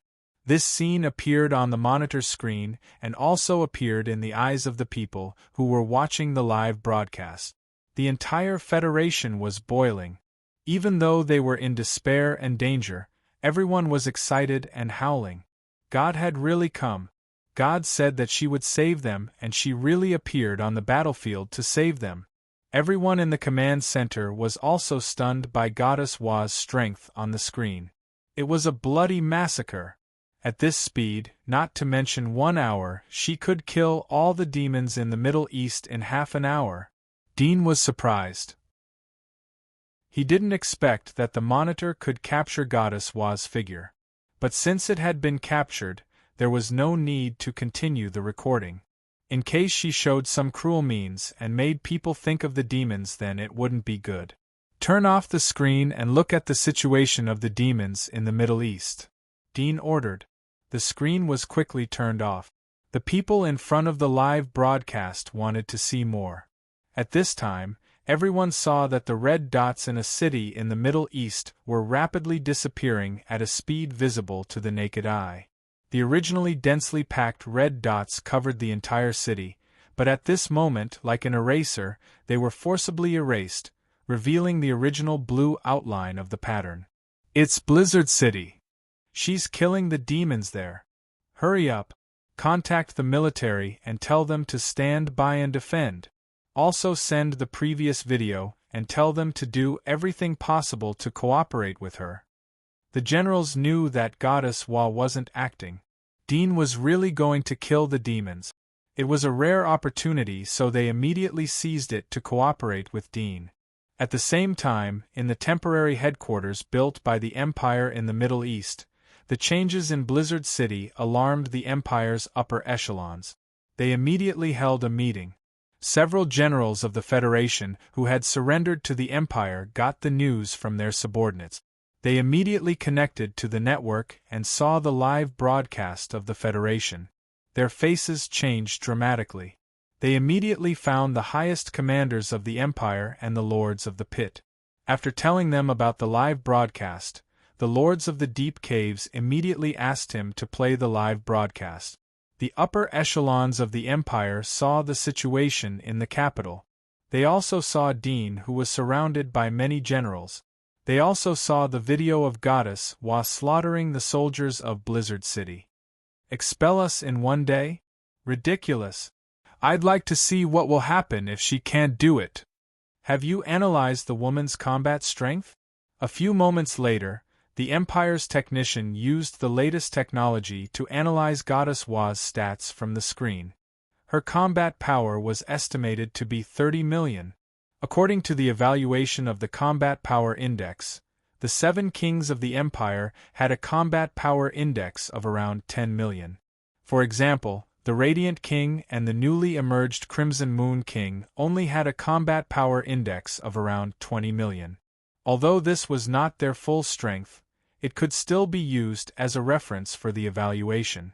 Everybody almost jumped out of their chairs after hearing the combat ability index of more than 30 million. One of the lords of the deep caves, who had threatened to kill God Wa, also flinched and felt chilled. Is she a king? Someone was surprised. I can't believe the Federation hid such a person. These damn things stole our power and cultivated a king. The king is strong but not invincible. Mobilize all the missiles and lock onto her. Kill her. Everyone regained their calmness soon. Although Goddess Wa's combat strength was beyond their imagination, the war couldn't be solved by individual force alone. They had brought a lot of advanced weapons from the Empire and seized a lot of lethal weapons from the Federation. Even if the king came, he would have to go back lying down. Ace hang mobile phone. Chapter 12:27. Many generals and directors of consortiums in the capital looked up at the microcosm of the cities in the Middle East. They held their breath as they watched the red dots disappear one by one. The people of the Federation who were watching the live broadcast once again showed hope in their despairing eyes. They were excited as they watched the scene. Time passed, and the red dot was shrinking with every passing moment. Dean mobilized the monitoring system of the cities that had been cleaned up. Everyone saw that the cities were in a mess. There were traces of fighting everywhere. There were huge craters caused by missile bombardment. Blood flowed like rivers in the street. Countless corpses of the demons were scattered on the ground. The whole city was bleeding. In this desolate scene, some survivors could be seen carefully walking out of the shelter and looking on the street. Some civilians were holding their wristwatches. It seemed that the wristwatches were broadcasting the news live. They also saw through the live news that the city they lived in had been cleaned up and there were no demons left. Soon, more and more people came out of their hiding places. Most of them had disheveled hair and dirty faces. After these people learned that their city was safe through the live broadcast of the news, they came out of their hiding places. Seeing the streets full of demon corpses and the unprecedented silence, they couldn't help but roar in excitement. Even if their voices were hoarse, they didn't have any scruples. There were also people who ran to spread the news loudly, letting other survivors who were curled up in the nest know about it. Countless survivors who didn't know each other felt sympathetic when they saw each other. Some hugged and some cheered together. Many people in other cities felt the same way when they saw this scene, and tears streamed down their cheek. In the blink of an eye, half an hour passed. Everyone saw that the gathering of the demons in the Middle East had changed. The red dots of the demons gathered in the same place, and then retreated outside the Middle East region. Obviously, the strong attack of Goddess Wa had frightened the demons who were ready to resist. They had no choice but to retreat. When a general said, "They are ready to escape," according to the information, countless people felt shocked. Half an hour ago, the Middle East was still a sea of demons, which gave them a headache.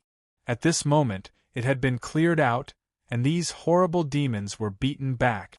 Everything seemed like a dream, but from the screen, the audience could almost see how dangerous the battle was when Goddess Wa was annihilating the devil race. This was not an act, but a real fist to repel these devils. For a time, many generals found that their understanding of Dean couldn't be defined as a demon. However, no one would believe that he was a god. But in any case, Dean had slaughtered the demons and saved the Federation. In less than an hour, Goddess Wa returned. She still looked like a moon elf, pure and flawless. Her body was shrouded in a hazy silver radiance, making her look incomparably holy. Her perfect face was tranquil and elegant as if there was not a speck of dust on it. It was clear that he had just fought a great battle, but there were no wounds on his body at all. It was as if he had just taken a bath. Such battle prowess shocked everyone, and all of them were filled with admiration. "I've said that I'll expel all the demons today, so I'll definitely do it." Dean smiled as he looked at the returning god of Wa. "The Middle East region has been cleaned up. Now we will start to clean up the second region." "Which region is second only to the Middle East?" The generals looked at each other. One of them whispered, "In addition to the Middle East, the Northwest region is the most severely affected. Many cities there have run out of food and water. Everyone is in danger." "That's the Northwest region," Dean said without hesitation. He looked at Goddess Wa. "You go there." Goddess Wa smiled and nodded. She left again. The people in front of the live broadcast were excited. The fierce demons were like ants in front of Dean. He could destroy them at any time. The Middle East region was the best evidence. The generals accompanied Dean to observe the situation in the Northwest region through the monitor. It didn't take long for them to see that the number of demons in the area had decreased significantly.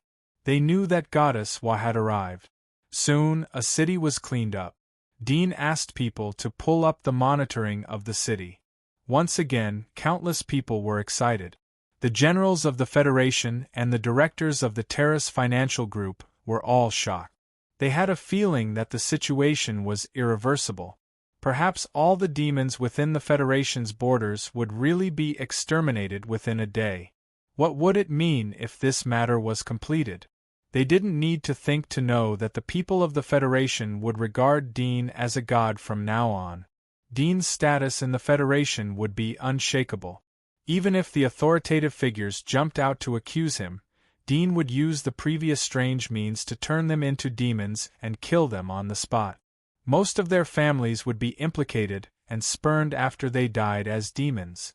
There was no solution. Everyone felt that it was almost impossible to trip Dean. In fact, it was hundreds of times more difficult than expelling the demon clan. With this in mind, many people's thoughts slowly began to move. They began to ponder over their own position. Could they change it a little and truly serve this expert in exchange for the position of a doyen? Many people's eyes gradually changed as they thought about this. Dean could feel the changes around him, but he didn't care about it. Everything was within his expectations. People's hearts were unpredictable, but 90% of the people's hearts could be manipulated by the word interest. On the other side, as the news of the fall of the Middle East was released, the demons in other regions all noticed the live broadcast of the news and learned about the existence of Goddess Wa. Judging from the fact that Goddess Wa conquered the Middle East and defeated hundreds of thousands of soldiers of the Empire, she was even stronger than ordinary kings, which made the demons in other regions both unwilling and angry. However, in the end, they could only retreat with the main troop. The remaining demons didn't have the idea to test the Federation after the Northwest region was wiped out. They quickly mobilized their subordinates and left the Federation at full speed.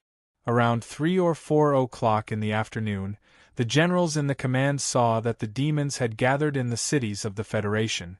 There were only a few stragglers that could be killed at any time. Those stragglers were captured by the garrison forces that ruled the cities. At this time, the other 3 consortiums also intervened to help clean up the rest of the demons. The news was transferred to another place when the sun went down. The government officially announced that all the demons had been killed and the Federation had restored its safety. Countless people who had suffered from the disaster cried tears of joy as the news came out. However, they cried for their loved ones and loved ones who had died. The entire Federation stayed up all night. The live broadcast once again followed Dean. Dean was surrounded by the generals. He directed everyone to do post-war work, clean up the battlefield and corpses, restore the water, electricity and food in the cities, and so on. Of course, to him, all of this was just a verbal statement, and it was enough to show his will. In addition, Dean led a group of generals and senior members of the 3 consortiums to visit some of the affected cities. In just one day, many refugees knew about Dean's identity. They knelt and cried as they saw him. Dean healed some of the injured refugees. He once again showed his godlike ability. He returned to the federal government building in the capital. He ordered people to prepare for the Federation General Assembly. All the senior members of the Federation were present. Even the directors and leaders of the 4 consortiums were no exception. When the meeting started, the live broadcast of the news switched to the various cities. The army was busy transporting the injured and setting up medical tents in the dark. The various disaster cities were gradually recovering. After the preparations were done, the live broadcast once again focused on the grand meeting.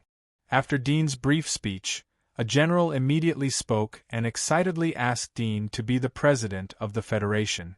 As soon as these words were spoken, //3_3610/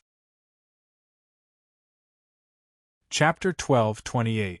Everything in the conference hall was carried out like a rehearsal. Everyone was looking forward to the warm atmosphere. Dean was elected as the leader. Dean didn't continue to play the kind face. He pondered for a moment and said in a cold voice, "Although we have expelled the demons, but the demons will come back. While we are cheering for the victory, please look around you and see how many comrades you will never see again. Look outside and see how many people are still crying and calling the names of their loved ones." The warm atmosphere cooled down as they heard Dean's words. It was as if a basin of cold water was poured over everyone's head. Suddenly there was a bit of shame in them. Why did such a situation occur? Have you ever reflected on your actions? Dean questioned. The huge conference hall was silent. The crowd in front of the live broadcast was silent. The reason is very simple, Dean said in a cold voice. First, the Federation's top level is incompetent.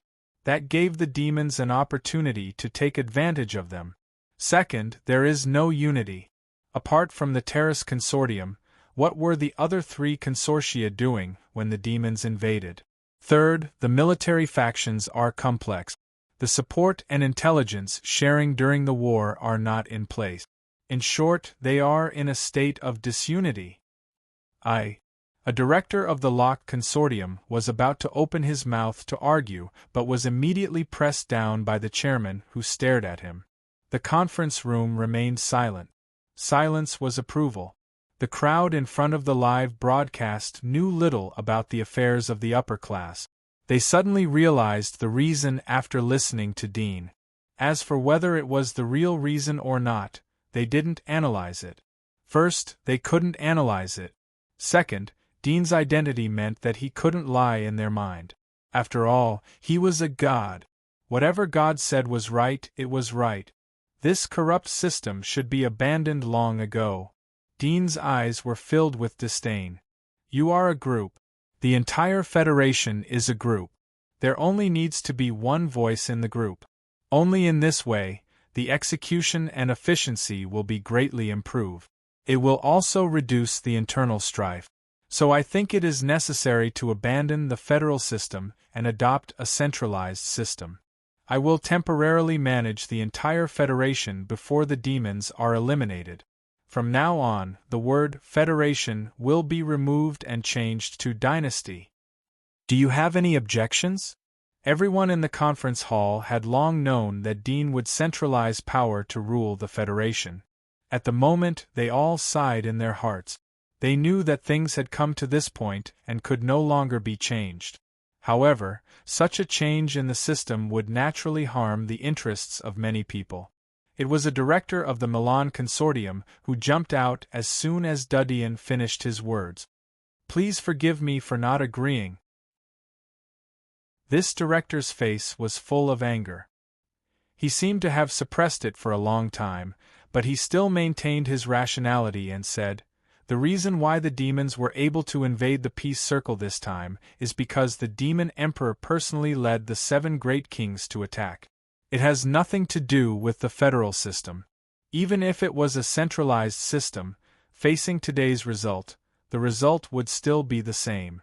I don't think there's a need. Dean raised his hand and interrupted him, but he didn't explain. Guard, take him out. The man didn't expect Dean to act without scruples. He couldn't help but shout, "You can't do this to me." The guards on standby around the conference hall were expressionless. They stepped forward and dragged him out of the chair. Stop. What he said is right. Why should we take him out? Do you really think that you are a god? Don't think that we don't know your true identity. Do you believe that I won't expose your false face in front of everyone? Voices were heard from all over the conference hall. The more people spoke, the louder the voices became. Dean quietly looked at the 8 people who jumped out. He said, "Is there anyone else who has the same idea as them?" The other generals and directors of the terrorist consortium who were in the headquarters didn't look sideways. It seemed as if they didn't see anything. They knew better than these people that Dean wasn't as kind as he had shown on the live broadcast. God? Even if he was a god, he was an evil god. Since there is no one else, then take all of them out and directly put them in prison, Dean said in a cold voice. The 8 people who spoke were stunned. Put them all in prison? This was done in front of countless people. You're a god, how could you do such an unreasonable thing? Why are you imprisoning us? We didn't commit a crime. That's right. Can't we even say a word here?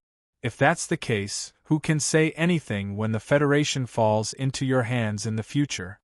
2 people were anxious and angry as they saw the guards come over. Obliterate the blasphemers. Dean said to Goddess Wa, who was next to him. Clean them all up. Goddess Wa knew what Dean meant and what he was planning. She showed a rare serious look on her beautiful face. She seemed to be irritated by the words of these people. She was covered in a hazy silver light, looking as pure and holy as when she annihilated the demon clan. She raised her hand and several beams of light shot out, hitting the 8 people who were talking. The 8 people stiffened, and the next moment, their bodies shattered like ice crystals, turning into sparkling powder and drifting away. Nothing was left. The whole conference hall was silent. Everyone looked at the scene in disbelief. They didn't expect that Dean would dare to kill people in front of hundreds of millions of people. Didn't he care about the god image that he had created? Some people couldn't believe it, but some people seemed to understand. They couldn't help but sigh in their hearts. I know that changing the system will harm the interests of some vermin. So they couldn't help but jump out. But I didn't think that there would be so many. Dean glanced at the audience. I know that some of you have the same idea as them. But you are smart enough to choose to hide. I know all of your thoughts. I didn't pull you out because the Federation has just suffered a disaster. It needs people to help rebuild their homes. In the future, if I find that you have the behavior of vermin again, I won't forgive you. Everyone looked at each other and didn't dare to say a word. In front of the live broadcast, the audience saw that Dean had ordered God of Wa to kill 8 people. However, they weren't afraid or blaming him. On the contrary, they were excited. This was God. He was thinking about everything for them. As for the 8 people who jumped out to accuse God, they were cursed before Dean could act. When they were killed, many people clapped their hands and cheered. Many people didn't have a good impression of the high-level officials of the Federation. On the contrary, Dean, who had expelled the demons and saved them from fear, made them feel grateful. Through this incident, people felt that Dean was a god. God naturally had the majesty of a god. It was a mortal sin to be questioned by mortals. Chapter 12:29. At the meeting, Dean only put forward the idea of reform. He didn't announce the specific policies and treaties immediately. Although the people believed in him, it would inevitably cause unnecessary chaos if he changed people's living habits too quickly. Recovering the Federation was the first step. The significance of the Federation for him was just a stepping stone to rule the Empire and the Fire Dragon country. After he integrated the human forces, it meant that he would master the most powerful force and the richest resources in the world. At that time, even if he couldn't find a way to solve the undeaths in the past, he could pour all the resources for related research in the future. As the leader of the old era, he subconsciously believed that technology was omnipotent. If it wasn't, it could only mean that the level of technology was too low. After the meeting, the whole Federation was like a huge machine running at full speed. The injuries and grassroots construction were handed over to the officials. Dean called the 4 consortiums for a separate meeting. The real upper-class group of the Federation was still the 4 consortiums. Most of the power was in their hands, including the policy direction of the old Federation. Of course, this interference was all part of Lin Chongqing's plan to make them think so. In reality, everything was under Lin Chongqing's control through the Terrace Financial Group. Integrating the power of the 4 consortiums and unified management was the first step to change the federal system to a centralized dynasty system. The power of the federal system was too loose. Most of it was in the hands of the 4 consortiums. What Dean wanted to do was to take back the power in their hands and give them the corresponding right. Obviously, this was by no means superfluous. Doubts, resistance, and other discordant voices were suppressed by Dean's violent means. The 4 consortiums were sitting in the clouds overlooking hundreds of millions of people. In front of Dean, they were like sheep in the eyes of a tiger. They had no ability to resist. All the actions of Dean would inevitably lead to damage to the interests of some people. It would also lead to the tragic death of countless people. But these were not exposed to the public. The people were trying to get used to the new policies and order brought by the new god. What was order? It was the rules set by the superior for the inferior. Overall, Dean's rules were quite loose for the people. After all, the establishment of a new dynasty needed to please the people in the early stage to facilitate management. Once the situation was stable, there would be squeezing and corruption. In the blink of an eye, half a month had passed. The pain in the various cities of the Federation had gradually been healed. Some hidden in the dark had already scabbed. The people enjoyed a lot of post-disaster benefits, and they were even more in awe, love, and respect for this new god.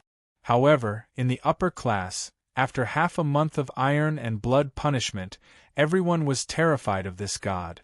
Whenever they saw people kneeling and praying in front of the statues of Dean and Goddess Wa in the news, they would sigh bitterly in their hearts. This was not a god, but a cruel and hypocritical devil.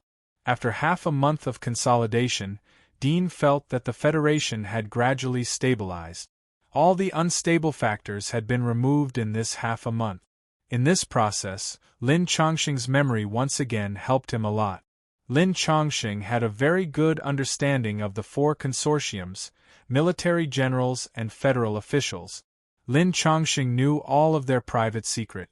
Dudian easily made them disarm and surrender. Now the mechanical heart is in my body and the intelligence of the Federation's brain has been restored. I can no longer control the brain to monitor the entire Federation. I have to train a group of loyal subordinates to manage the country in the future. Dean thought of Noyce and the others who were far away in the Empire. There was a trace of nostalgia in his heart. He immediately called Jacelady. You will be in charge of the matters here for the time being. Perform well, and maybe I will give you a good seat in the future when I ascend the throne. Jacelady was happy. These days he found that Dean didn't target him because he was a loyal servant of Lin Chongqing. It seemed that Dean didn't care about the former enmity. Dean's character was cruel, but he was broad-minded. In the beginning, he didn't want to be a puppet. He wanted to get rid of Lin Chongqing's control. Now that Lin Chongqing was dead, although he thought about rebelling against Dean, he found that Dean was more difficult to deal with than Lin Chongqing. Since he couldn't oppose Dean, he might as well surrender. Even if he had to submit to Dean, he would still have a high position. It would be much better than the people in the world. Thank you, Your Majesty. I will do my best. Jacelady curiously asked, Your Majesty, did you say in the future? Are you not going to ascend the throne now? I will ascend the throne after I wipe out the demon race and the fire dragon country. Dudian indifferently said, What's the point of being the ruler of a country? Don't worry. I won't wait for too long. It will take at most half a year. With his current strength, it would only take a few days to wipe out the Empire and the Fire Dragon country. The reason why he said half a year was to give the residents time to adapt. He didn't want to waste his people's power after the merger. Ruler of the world? Jacelady's pupils shrank. He didn't expect Dean's heart to be so big. He wanted to conquer the demon race and the Fire Dragon country. He wanted to be the king of all living beings. However, it was not difficult to understand why Dean would have such an idea. I know, Your Majesty. Jacelady quickly responded. I will go to the demon race and kill the demon emperor. I will be back in a few days. Dean indifferently said, You can leave if there is nothing else. A monstrous wave was set off in Jacelady's heart, but he was very shrewd.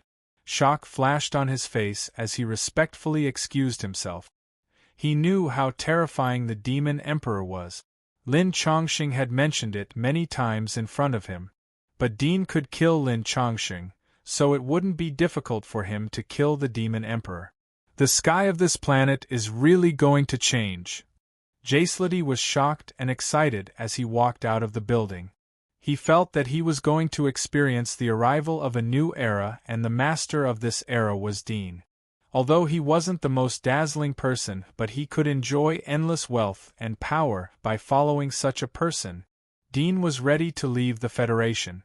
He didn't have too many arrangements. It was very convenient for him to go to the Empire. If the Demon Emperor was in the capital, then he could fly there in the morning and return in the afternoon after killing the Demon Emperor. God, let's go, Dean said to the girl next to him. Chapter 12:30. South of the Empire's border, in the sky above the Battle God Wall. The clouds were misty, and there was a gap in the sky above the Battle God Wall. Above the gap, there was a cotton-like sea of clouds. At this moment, many streams of purple light flashed past. They were actually birds with purple lightning coiling around them. They were happily shuttling through the layers of clouds, gathering into dark clouds to feed on the lightning. This was the forbidden area in the sky above the Battle God Wall, and it was guarded by them. At the peak of the clouds, there was a bird master dressed like a priest. His body was as light as a feather, and he sat on the clouds. This was his ability. He could turn his body into the weight of a mayfly, allowing him to shuttle through the world effortlessly. However, his battle prowess was relatively weak. He was a professional thunderbird herder nurtured by the Empire. At this moment, when this bird master was half asleep, he suddenly sensed two thunderbirds rushing out from the clouds. They broke away from the flock and flew toward the inner part of the Battle God Wall. He opened his eyes and glanced in that direction. He frowned slightly and took out a specially made whistle to blow it. The flock of thunderbirds in the surroundings stirred and gathered over. However, the two thunderbirds that had broken away from the flock continued to fly away without turning back. Seeing this, the bird master's face darkened. He stopped whistling, and with a flash of his body, he flew out like a transparent soul. His speed was incomparably fast, and he quickly caught up with the two thunderbirds. With a light shout, he raised his hand to capture them. Suddenly, one of the thunderbirds turned its head. Its sharp and long beak shrank, and its furry face turned into a handsome human face. Its expression was incomparably indifferent, and its pitch-black eyes were indifferent to the extreme. It let out a soft snort. You! The birdmaster couldn't help but be astonished when he saw this change. Before he could say anything, he felt a tremor in his mind, and his consciousness was instantly thrown into chaos. At the next instant blood flowed out from the birdmaster's mouth, nose and eyes, covering his entire face like earthworms. It was a horrifying sight. His body also fell limply and floated in the air, becoming a floating corpse. Swoosh! The two thunderbirds didn't even turn their heads and turned to fly away. A few hours later, in the sky above the giant wall, two figures flew over from the faraway horizon, like meteorites falling from the clouds. They whistled past the heads of the guards above the giant wall, causing many guards to exclaim in surprise. Someone immediately reported this scene to the wall lord. Whoosh! When the two of them descended to a height of tens of meters inside the giant wall, they slowly slowed down. The strong wind pressure caused the flowers and grass on the ground to bend. It seemed that even the flowers and grass were kneeling to greet them. Dudien's eyes were like stars as he stood in the air. He released his perception to the fullest. His perception easily covered the entire giant wall. Tens of millions of people appeared in his retinas like countless red spots. Soon he found familiar smells and voices. It was Noyce, Barton and others. The next moment, Dean flew towards Aurora, who was closest to him. In Flying Snow Town, a cavalry troop was stationed at the entrance of the mayor's house. At this moment, the mayor's house was welcoming a distinguished guest. All the delicacies in town and the mayor's collection of fine wine were served on the table. The mayor personally poured the wine and accompanied the guest. And this distinguished guest was the second daughter of the Stantine family. The Stantine family was an old noble family in Phoenix, Maine City. Their territory was extremely large, and Flying Snow Town was just a small town under their business chain. The second daughter of the owner's family passed by, so the mayor had to entertain her warmly. "Don't you know that we are tracking the traces of the ferret?" The second daughter's name was Avia. She was wearing a set of silver lady's armor. Her chest and buttocks were wrapped in a perfect arc. Her long red hair was slightly curled and draped over her shoulders. There was a bit of arrogance in her eyes. She was in sharp contrast to the mayor, who was wearing rough clothes. "Second miss, I've already asked the most experienced hunters in town. They didn't find any traces of ferret magical beasts in the vicinity of the town. If such magical beasts were to appear in the vicinity of our town, I'm afraid there would have been people sacrificed in the town. However, there hasn't been any population loss in the town in the past few months, so I'm afraid I can't help you." The mayor smiled awkwardly. She took a sip of the red wine from the mayor's collection and frowned slightly. The taste was really hard for her to swallow, but the good upbringing of her family prevented her from vomiting on the spot. Eventually, she swallowed it. Looking at the table full of roasted lamb and suckling pig, she felt that it was already tasteless. She stood up and said, "Let's go, Aurora." "Yes, Mississippi," a short-haired girl beside her nodded with a cold expression. She held a sword in her arms and nodded. The mayor was a little surprised. He didn't expect her to not eat after he had prepared so many delicacies, but he didn't dare to force her to stay. He hurriedly went up to her and said, "Second miss, let me see you out." Avia nodded slightly and didn't refuse. She led the knights out of the door. Their armor and swords clanked against each other. It was very pleasing to the ear. Just as she stepped out of the door, Avia raised her head and looked into the distance. It was a habit of hers. Looking into the distance always made her feel that she had a big goal. But when she looked, she suddenly saw two black shadows appear in the distant sky. The next moment, the black shadows expanded rapidly. In the time it took to take a breath, they grew from small silhouettes to faces. It was a man and a woman. Both of them had almost perfect faces. "Who is it?" At this moment, the knight squires around them also sensed it. They quickly drew their swords and stood guard beside Avia. The sword-wielding girl beside Avia looked up. Her indifferent expression suddenly froze. Her eyes widened slightly, revealing a bit of astonishment. Then, there was a hint of surprise hidden deep in her eyes. Whoosh! Two figures whistled through the air, and landed 10 meters in front of the crowd. They looked down at the crowd, bringing with them a powerful wind pressure that caused the crowd to feel as if a gale was blowing on their faces, causing their hair to flutter. Dean's indifferent eyes fell on Aurora in the crowd, but he didn't open his mouth. "You are." Avia felt a huge pressure coming from Dean's body. Her heart was shocked. This pressure was stronger than her teacher's. She was about to open her mouth when a surprised voice came from behind her. "Teacher." Aurora called out in joy. She took a few steps forward but suddenly thought of something. She bowed and saluted. "Teacher, you are finally back." Avia was stunned. She looked at Aurora, who was bowing respectfully. "Aurora, what nonsense are you talking about? If teacher hears you, he won't let you off easily." Aurora didn't apologize as obediently as she remembered. Instead, she looked up at the youth as if she didn't hear anything. "Did you worship a teacher?" Dean heard the girl's words and asked Aurora. Aurora lowered her head. "Yes, teacher. But I just wanted to learn and get close to the upper-class forces.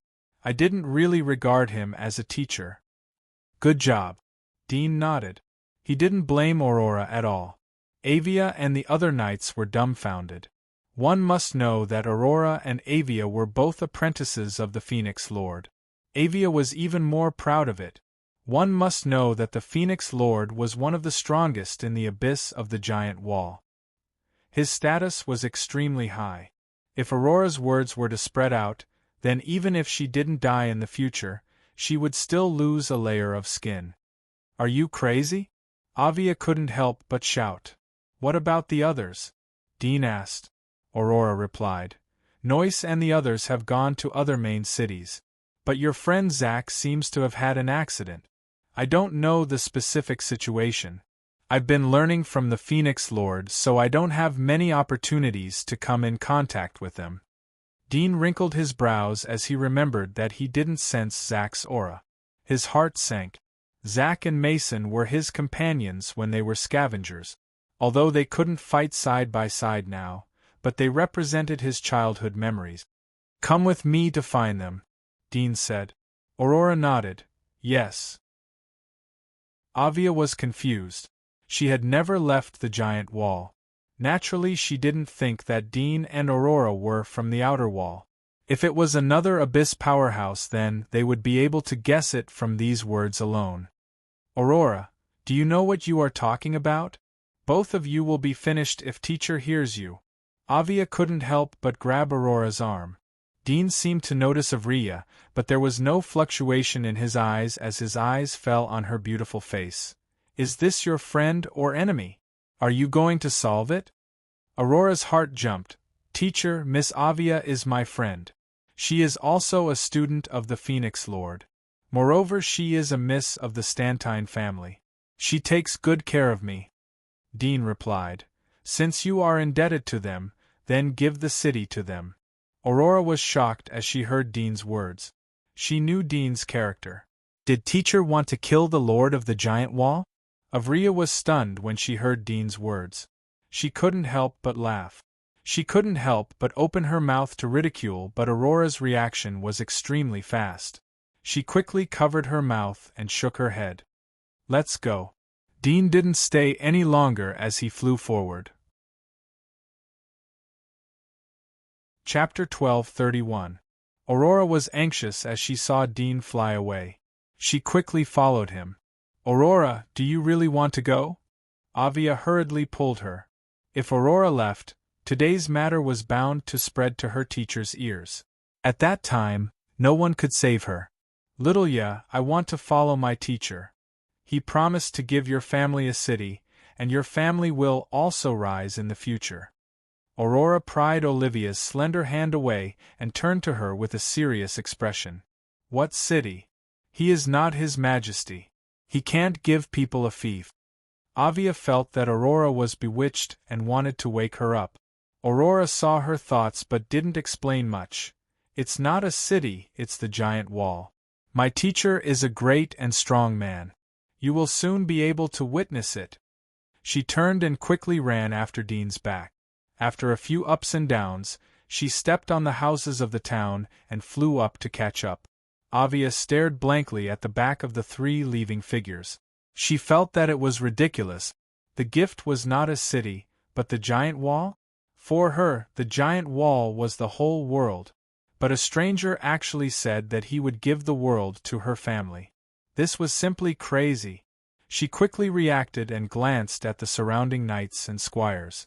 She knew that this matter couldn't be concealed. The matter of Aurora rebelling against the Phoenix Lord would soon spread to her teacher's ears. She couldn't cover it up, otherwise her family would be implicated. In that case, she could only take the initiative to report the matter. "I'm sorry, Aurora. You are too confused. Teacher, who is this?" Aurora followed Dean as he jumped through the forest. She saw a beautiful girl behind Dean. Even though she was a girl, she was amazed. She couldn't help but ask curiously. She knew that her teacher had a sweetheart for a long time. Could it be that time could really wear away everything? Was this teacher's new sweetheart? "Her name is Godwa. She is equivalent to my child," Dean casually introduced. "Child?" Aurora was stunned. Wasn't he not married? How could he have a child? But looking at Dean's expression, it was obvious that he didn't want to talk about it. Soon, the two came to the nearest city. Dean found a hotel and asked Aurora to gather everyone here at the fastest speed. It didn't matter even if their identity was exposed. Aurora received the order and immediately sent a letter to the people of each city. "Teacher, are you going to leave here?" Aurora asked curiously. Dean nodded. "I'll take you to the imperial capital." Aurora was shocked. During this period of time, she had gathered a lot of information from the Phoenix Lord, including some information about the imperial capital. She knew that there were hidden dragons and crouching tigers in the imperial capital. Although there weren't many people in the abyss, they weren't all that rare either. The Abyss Master, who was above the abyss, was a giant in the imperial capital. As for the kings, they were kings who looked down on the entire imperial capital. In that kind of environment, they had to be more careful. They didn't dare to get angry, and didn't dare to be arrogant. After a moment, Dean led the team back from the giant wall of Sylvia. Noyce, Barton, Mason, Sergei and other familiar faces appeared. All of them were excited to see Dean. They felt like rootless duckweed and homeless. Dean was like the core of their big family. "Master, you are finally back." "Dean, you are back. We have been waiting for you for a long time. We have done all the things that you have asked us to do. I have infiltrated an old aristocratic family in West Shell. I am the captain of their family's private army." In addition to excitement and surprise, everyone took the initiative to tell Dean about what had happened during this period of time and reported the things they had inquired about to Dean. Dean had a faster way to know everything. For example, he could check their memories. But he didn't do that. He was not in a hurry. He listened to them slowly and waited for others to come. After a few hours, most of the people had arrived. The rest hadn't arrived yet. Some of them were killed in the fight. "Where is Zack?" Dudian asked as he saw Macon arrive. Mason's excited expression stiffened as he heard Dean's words. He was silent for a moment. "Dean, Zack sneaked into the army to steal confidential information. But he was found." He paused for a moment. "He is dead." The hall became quiet. Everyone was silent. In addition to Zack, many people had been sacrificed. But their relationship with Dean was far less than Zack and Dean's. Dean took a deep breath and said, "Since it is a blood debt, it will be paid with blood." Mason's face slightly changed. "Dean, don't be impulsive. There is more than one abyssal on the giant wall. We are outnumbered and will suffer a big loss. It won't be too late to take revenge when we are stronger." Dean looked at him. "You have matured." Mason smiled. "I have seen so many things. If I'm not mature then I would be mentally retarded." Dean stood up and glanced at Sergei, Noyce, Aurora and others. "I have summoned you to take you to the imperial capital." "I will take you to the imperial capital. I will take you to witness it and exercise your courage and mind. In the future, when I get the world, you will enjoy endless wealth and right. If you are in a high position, then you must have a high attitude. This is a training for you." Everyone was stunned as they looked at each other. They wondered if there was an illusion in their ears. Attack the imperial capital? Many of them knew what kind of behemoth the imperial capital was. For them, even a giant wall under the control of the empire was enough to make them feel breathless. Not to mention the imperial capital. Dean knew their thoughts, but he didn't care. It was because he knew the limitations of their thinking that he found them before killing the demon emperor. He wanted to take them to the imperial capital so that they could see the wider world. In the future, when they worked for him, they wouldn't be scared by the momentum of their subordinate. This move could be described as well-intentioned. "Master, the difference between the imperial capital and the giant wall is like heaven and earth." Noyce looked at Dean and cautiously said. He was disappointed in his heart. In his mind, the young master had always been a strategist. He would never make such a rash mistake. "Don't worry. I know everything about the imperial capital. A mere king can be destroyed with a flick of my finger." Dean interrupted him and looked at everyone. "My current strength is not the same as before. The abyss isn't even worthy to carry my shoes. You just need to relax and follow me to conquer the world. In the future, you will manage the world for me." Everyone looked at each other in disbelief.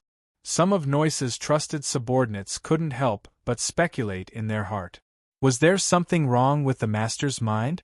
However, they didn't dare to say it out loud. "Come with me to the capital." Dean didn't continue to talk as he walked out of the hall. The hotel was booked by Aurora. The entire hall was filled with their people. At the moment when Dean came out, they separated into two groups and followed him out. Out of the hotel, Dean unscrupulously changed his wings and soared into the sky, causing the surrounding passers-by to exclaim. Noyce pulled Aurora. "You are the first one to see the young master. Do you think he is normal?" Aurora rolled her eyes in annoyance and said, "Don't you feel that teacher's aura is far more powerful than before? I feel that with his strength, it shouldn't be too difficult for him to kill the abyss. Perhaps he has already reached the level of a king tier in the imperial capital." Noyce's eyes lit up. "It is possible. Let's go," Aurora said. Noyce, Mason, and others led the others to catch up with Dean. Some of them had the ability to fly while others jumped on the ground to follow Dean. The group of people jumped from many buildings in the city and went straight towards the capital. This scene alarmed the city lord. The commander of the city guards was sent to block the edge of the city. When he saw Dean flying over, he immediately stepped forward to stop him. But Dean didn't stop. He didn't see how he did it, but the commander of the city guards was hit by the air. He suddenly groaned and flew out. It was unknown whether he was dead or alive. Dean went straight to the capital after flying out of the city. He crossed the mountains and rushed into one city after another. Along the way, the city guards came to intercept him, but they weren't able to get close to him before they were sent flying. //3_3610/ Chapter 1232.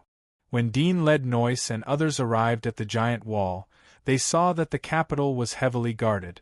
Pioneers were standing on the giant wall like javelins. They were led by inner wilderness level and inner wilderness level generals. They seemed to know where Dean and others were coming from. Only the south side of the city was heavily guarded. Noyce and others' faces changed. They were ready to stop, but Dean was still flying forward.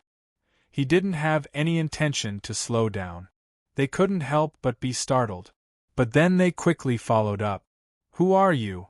A commander in golden armor was standing in midair. His eyes were cold and filled with killing intent as he looked down at the crowd. He shouted at Dean, who was at the front. "You don't deserve to know." Dean's face was indifferent. He clasped his hands behind his back and rushed forward like a rainbow. It seemed that he didn't care about the many soldiers on the city wall. The golden-armored ruler's face turned cold, and the bat-like wings on his back expanded by several meters. His teeth turned into fangs, causing his face to change shape. Just as he was about to transform into his demonic form, a cold light suddenly shot out. His entire body broke out in a cold sweat, and he felt an extreme sense of danger lock onto his body. He was so frightened that he couldn't move. At this moment, he felt the heat in his body was taken away from his eyebrows. Bang! The golden armor master fell from the air. His half-demon body fell on the city wall. His armor fell on the ground. Get lost! Dean flew to the top of the city wall. He raised his hand and his palm became hundreds of meters big. It swept across the city wall as if he was smoothing the dust on a table. The pioneers and inner wilderness level warriors on the city wall were all dumbfounded. Before they could react, they felt as if they had been hit by a giant mountain. An irresistible force pushed them into the air, making them feel dizzy and dizzy. After Dean waved his hand, the giant palm quickly retracted. It seemed that the previous scene was just an illusion to everyone. He moved forward without the slightest pause. This scene not only shocked the soldiers on the wall, but also made Noyce and the others dumbfounded. What kind of magic mark ability is this? A hand that's hundreds of meters long can be turned into a hand? As far as they knew, there was no magic mark that had such an ability. After a short period of sluggishness, everyone quickly reacted. Thinking of Dean's previous words, they quickly followed up. Hundreds of meters high walls were easily climbed by their feet. While everyone was climbing up, the generals and guards in the distance finally recovered. Under the roar of one of the generals, everyone immediately used their demonification ability and rushed towards Noyce and the others. You don't know my tolerance. Dean frowned. He didn't wait for Noyce and others to make a move. He waved his hand and his palm expanded rapidly. It turned into a crescent moon-like giant sickle that was hundreds of meters long. Bang! A huge mark was left on the wall from the top of the wall to the bottom of the wall. All the guards on the edge of the mark were cut in half. In his eyes it was a casual move, but in the eyes of others it was a shocking blow. The rest of the guards trembled in fear. They didn't dare to think about such a terrifying power. However, Dean didn't take back the giant scythe this time. He chopped several times, and the entire southern city wall was cut into several huge ditches. Even the people in the distance could see it clearly. The surviving guards stood rooted to the ground, not daring to move recklessly. Dean took back the giant scythe and continued to fly forward. Noyce and others were shocked. They finally saw Dean's strength. It was far from what they saw when they left. Everyone was surprised and excited to keep up with Dean. They jumped over the buildings along the way.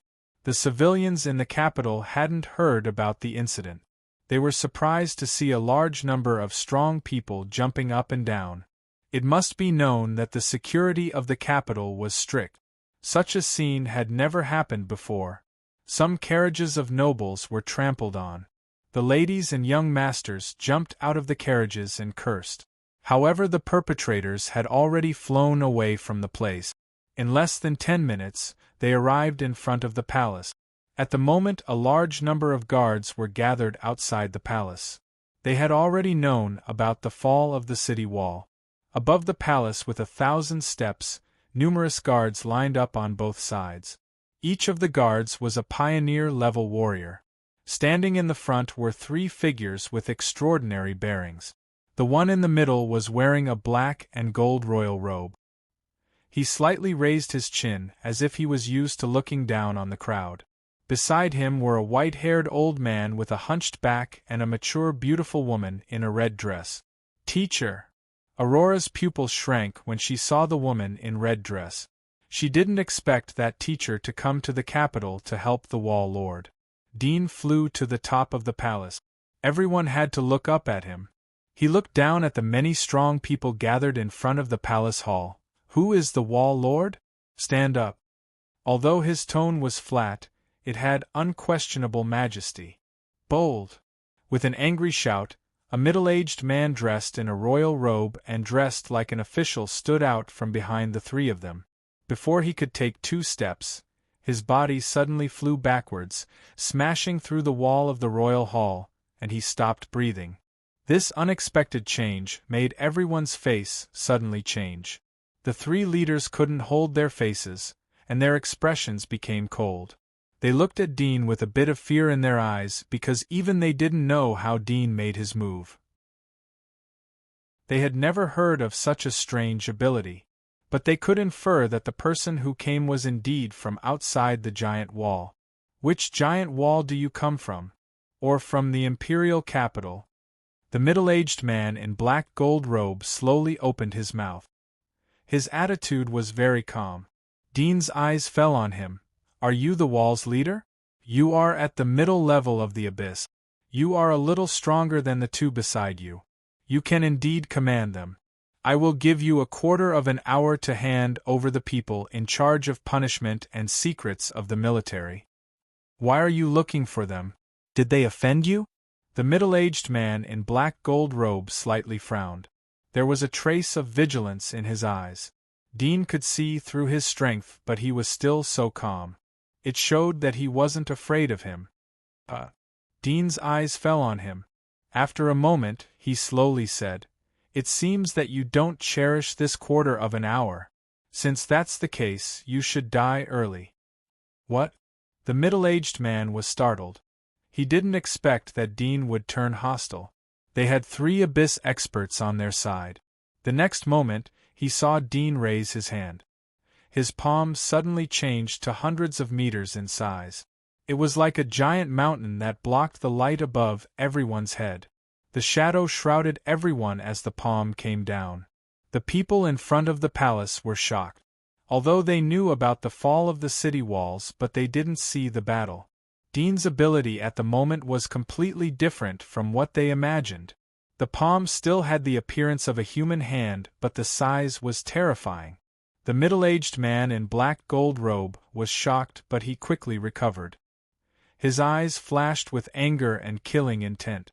He suddenly rose into the sky and his whole body was demonized. He tore his robe and changed into a 7 or 8 meters long dragonman.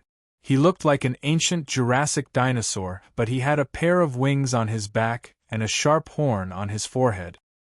He looked up to the sky and spat out a blazing flame. The flame could melt steel immediately.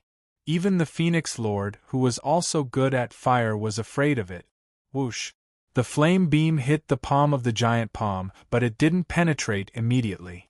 The giant palm was still pressing down unstoppably. When the others in the surroundings saw this, all of them fled in terror. Impossible! The middle-aged man in black gold robe was horrified. His flame had no effect? He was ready to retreat, but the palm covered hundreds of meters and covered the entire front hall of the palace. It was too late for him to escape the range of the palm. He could only drill into the ground. Boom! The giant palm smashed down and the earth shook. The magnificent golden palace hall was smashed into ashes. Countless dust overflowed from the gaps of the fingers. The thousands of high steps were smashed and a deep palm print was left on the ground. In the next moment, the giant palm shrunk, becoming smaller and smaller, disappearing into the dust. A moment later, the palm rose up from the dust and shrunk to a dozen meters in size. 2 of its fingers were carrying an object 7 to 8 meters in size.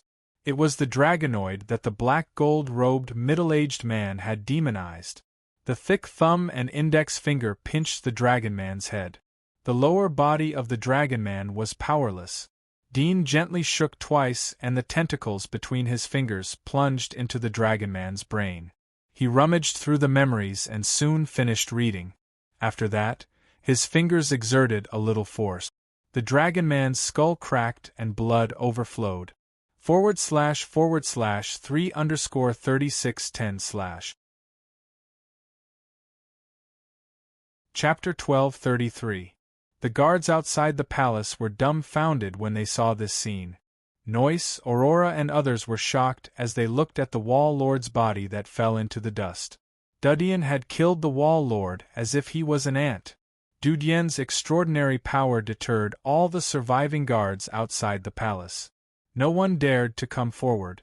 No one dared to take revenge for the Wall Lord. The world was silent. Whoosh! A red figure flew out from the edge of the dust cloud. It was Phoenix Lord. She had a premonition of danger as the palm fell.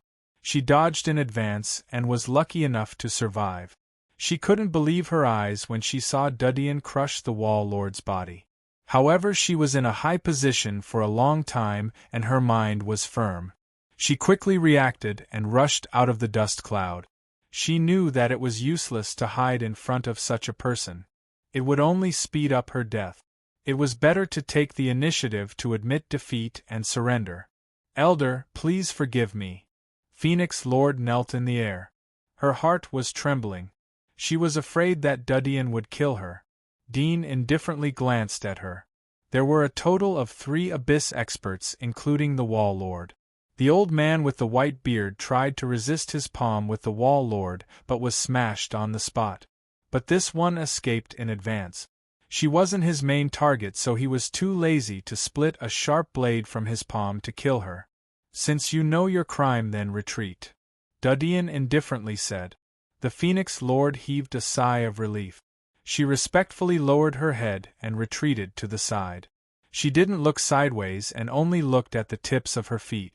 Because she was bowing her head, she quickly saw many figures following Dean. At a glance, she saw a familiar figure. Wasn't it her latest student? Aurora! Phoenix Lord was startled. Dean closed his eyes but soon opened them again. They are all in the King's City. I don't have to look for them.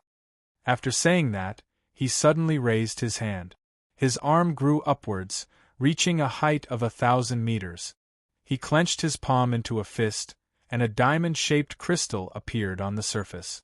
Under the refraction of the sunlight, it was colorful.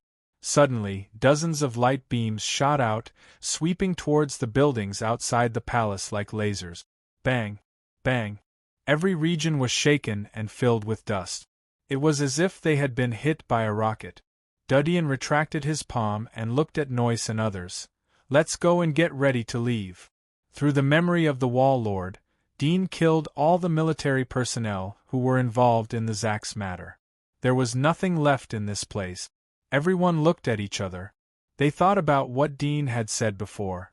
They couldn't help but feel reluctant and excited. Some of them thought that it was better to kill the Wall Leader and occupy the Magpie's nest.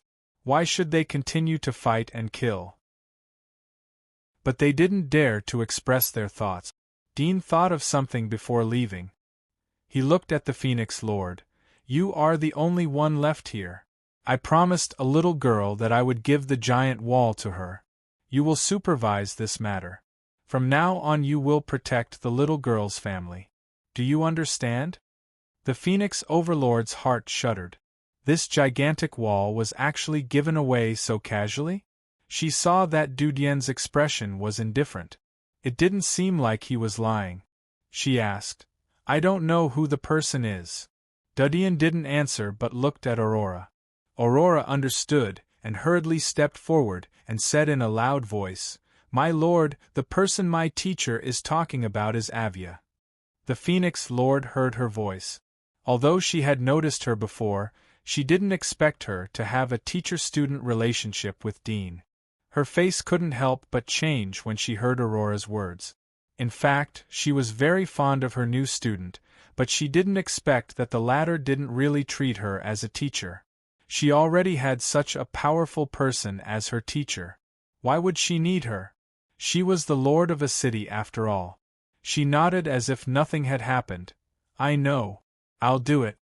Dudian turned around and flew away with God of Wa. Noyce and others followed him. The Phoenix Lord looked at the backs of these people, and her heart was filled with mixed feelings. She faintly guessed that Dean had seen through her identity and let her go because of Aurora's face. Once upon a time, she had to rely on her student's face to survive.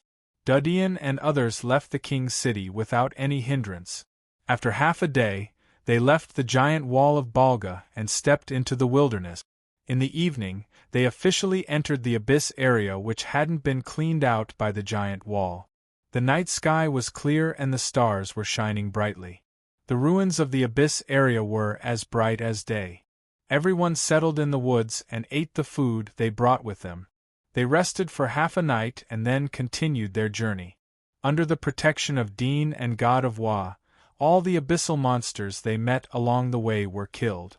The dangerous abyss seemed to have become a spring outing. Everyone followed behind them and watched the mysterious abyss area. They saw the ruins of the old era collapsed in the wilderness and covered with moss. They also saw a lot of ruins from the old era. They felt very novel. Halfway through the journey, Dean saw a dragon galloping in the air. He immediately raised his hand and shot it down from a distance. An abyss monster jumped out of the dragon. It didn't have time to rush over and shout as it was pierced by Dudien's light beam. "This is the dragon messenger. He's the spokesperson of the Empire," Dudien explained to everyone. He dissected the dragon and barbecued the dragon meat as lunch. They continued their journey after eating. A few days later, they arrived at the Imperial City. They met a lot of monsters along the way. Some of them were named monsters. They also met an ancient monster. Dudien killed it and took out the soul worm. He gave it to Noise and others to seal. It would help them to quickly improve their physique after they arrived at the Imperial City. "We will disguise ourselves as an Imperial adventure team. Don't expose our identity," Dudien said. Although his strength was enough to break into the Imperial City, he didn't want to alarm the Demon Emperor. The latter wasn't like the giant wall of Balga. The Demon Emperor might not be in the Imperial City at the moment. Maybe he had already set up an ambush waiting for them. Everyone didn't have any objection to Dudien's words. Chapter 1234. Imperial Capital. The majestic giant wall seemed to go straight to the sky. It was much higher than the other giant walls that Dean had seen. He thought that the giant wall was the graveyard of the Aragami. If that was the case, then the Aragami were buried in the ordinary giant wall. But the Aragami buried in the imperial capital were peerless characters like the ancestors of the Aragami. The Aragami that were buried in the giant wall, although they were just ordinary Aragami, they were still considered as the top masters among the Aragami race. The real ordinary Aragami were weak, not much different from the pioneers. They were not strong enough to help the giant wall suppress the monsters. Dean's eyes flashed. Killing the Demon Emperor was just a trivial matter for him. What he was really interested in was the countless secrets buried in the imperial capital. These secrets were related to the Aragami family. Lin Chongqing's memory didn't have them. After a moment, they approached the giant wall. Dean had some understanding of the appearance of the imperial capital from the memory of the Demon Emperor. After all, the Demon Emperor had taken a dragon to serve in the imperial capital. Dean led Noise and others to a giant door on the east side of the imperial capital. The giant wall of the imperial capital was the same as the other giant walls. The difference was that there were 6 giant doors on the 4 sides of the imperial capital. Each giant wall was tens of thousands of kilometers away from each other. It showed how vast the area of the imperial capital was. It was more than enough to accommodate more than 1 billion people. Dean and God of Wa slowly landed at the giant door on the east side of the imperial capital. The nearby forest was relatively sparse. Along the way, there were some good quality armors that were abandoned in the mud. Some were broken armors and some were buried together with their owners. Dean didn't feel strange about the imperial capital even though he hadn't been to the imperial capital through the memory of Crimson Moon and Bioello. He knew that the imperial capital was a warlike place. Ordinary civilians had long been accustomed to hunters. It wasn't like in the giant wall of Sylvia where hunters were reduced to dirty tools of the nobles. In the imperial capital, hunters were a profession. They were more respected than lawyers, doctors, and clergymen. Of course, ordinary hunters were far too common. They couldn't be compared to famous doctors and lawyers. However, those who had reached the level of the Dominator or the Abyss were already considered the number one figures in the imperial capital. Even the top lawyers wouldn't dare to underestimate such figures. Of course, they wouldn't be too afraid of them either. After all, top-notch lawyers and doctors were all loyal to kings or ancient clans. Naturally, they did not fear the ordinary Abyss. The Lord of the Abyss, on the other hand, was already a behemoth in the imperial capital. It presided over a region, and its wealth and power had reached the pinnacle for them. The only beings that they had to respect were the 7 lords and the demon emperor. The 7 kings were like 7 dazzling stars overlooking the imperial capital. To the commoners, they were like gods in the clouds, and it was an honor to be able to see them. As for the demon emperor, his sense of existence was relatively weak. He hid his strength and was far less dazzling than the 7 kings. However, in the eyes of the top powerhouses, the reverence they felt for the demon emperor was 10 times or even 100 times stronger than when they faced the 7 kings. Dean asked everyone to disguise themselves. They wrapped the few monsters they had hunted along the way and carried them on their shoulders. They pretended that they were hunting prey. Then they slowly walked towards the giant gate. The giant gate of the imperial capital was open all year round. There were many hunters in the imperial capital. A large number of adventurers' groups and adventurers' guilds were formed. They would often form teams to hunt monsters and sell them to the Monster Research Institute and other related institutions in the imperial capital. Or they would bring back the monster's scales and claws and sell them to blacksmiths to earn some travel expenses. In addition to the independent adventurers, the 7 lords would often lead an army to the depths of the wilderness to kill fierce monsters. They would train the combat ability of the army. Therefore, there were iron hooves and messy footprints everywhere near the giant gate.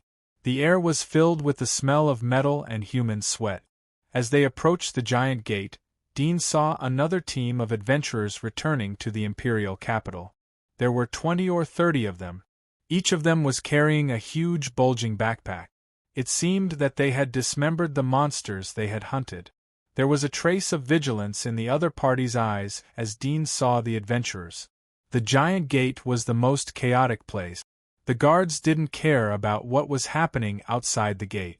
Therefore, there were many people lying in ambush outside the gate. They bullied the weak and robbed other people's spoils of war. Dong dong dong. At this time, the ground gently trembled. Dean released his perception and felt a group of beasts rushing out of the giant gate.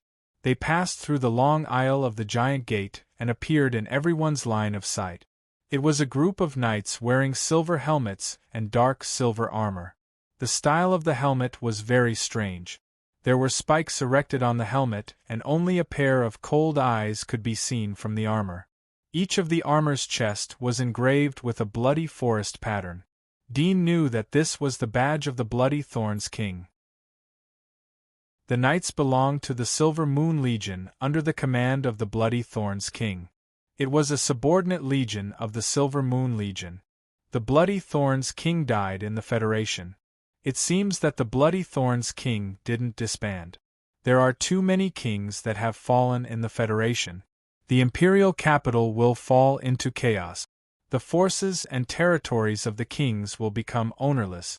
The other hungry wolves and vultures will probably covet them and want to carve them up.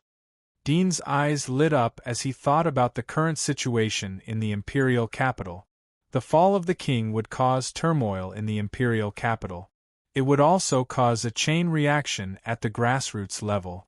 It was a turbulent period. The demon emperor not only had to guard against his arrival, but also had to rectify the situation in the imperial capital.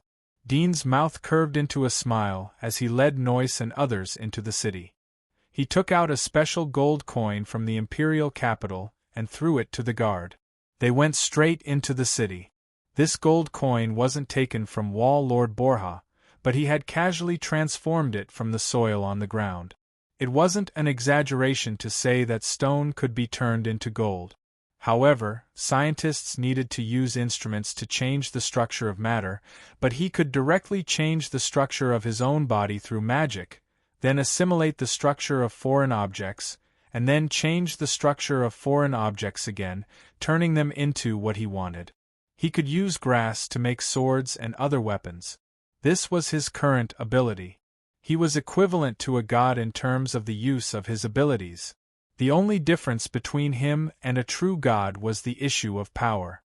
For example, God of Wa could swallow external materials and convert them into her own energy. Although he could do it too, but the latter could convert 10 tons of energy at once. He couldn't convert half a ton and would suffer from indigestion. Dean had been sleeping for 300 years. The imperial capital was built after the disaster. It had a history of more than 200 years. The culture of hunting monsters had already multiplied to the extreme. Dean wasn't in a hurry to find the demon emperor. He took Noyce and others to a bustling residential city near the imperial capital. They ate and drank to their heart's content.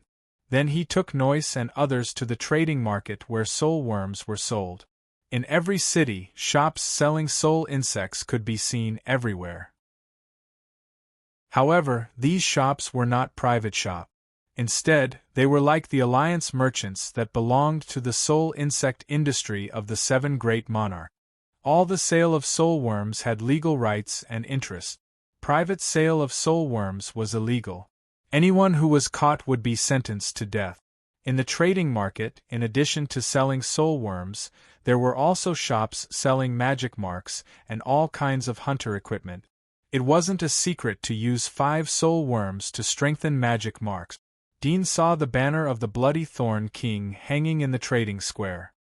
He knew that this was the property of the Bloody Thorn King. He immediately made a token of the Bloody Thorn King and went to the building where the soul worms were sold. Chapter 12:35. The interior of the Merchant Union building was incomparably spacious, like a giant shopping mall. As soon as one entered the door, one could see many independent shops with different kinds of soul insects hanging outside. Some specialized in power-type soul insects, some specialized in stealth-type soul insects, and some directly hung the name of a certain legendary soul insect, attracting the attention of many passers-by. Dean led Noyce and others to the 2nd floor. They didn't look at the bottom floor. The bottom floor was the shops run by the powerful families. The real good things were on the 2nd and 3rd floor. The prices were fair and they were equivalent to the official price. The soul worms were genuine and there was no false packaging. The environment on the 2nd floor was obviously quieter than the bottom floor. But there were still many strong hunters wandering around. Dean led Noyce and others to a shop. The service lady's eyes lit up as she saw the large number of people. She knew that it was a big business. She immediately came to greet them. "Sir, what kind of soul worm do you want to see?" Dean raised his hand and took out the blood thorn token. "Tell your manager to come out." The service lady's face changed as she saw the bloody thorn token. She respectfully retreated and informed the shop owner. She contacted the manager of the Merchant Union. The steward of the Merchant Union was a middle-aged man. He was wearing a suit. His face slightly changed as he saw the blood thorn token. He politely said, "I don't know what is the purpose of your visit.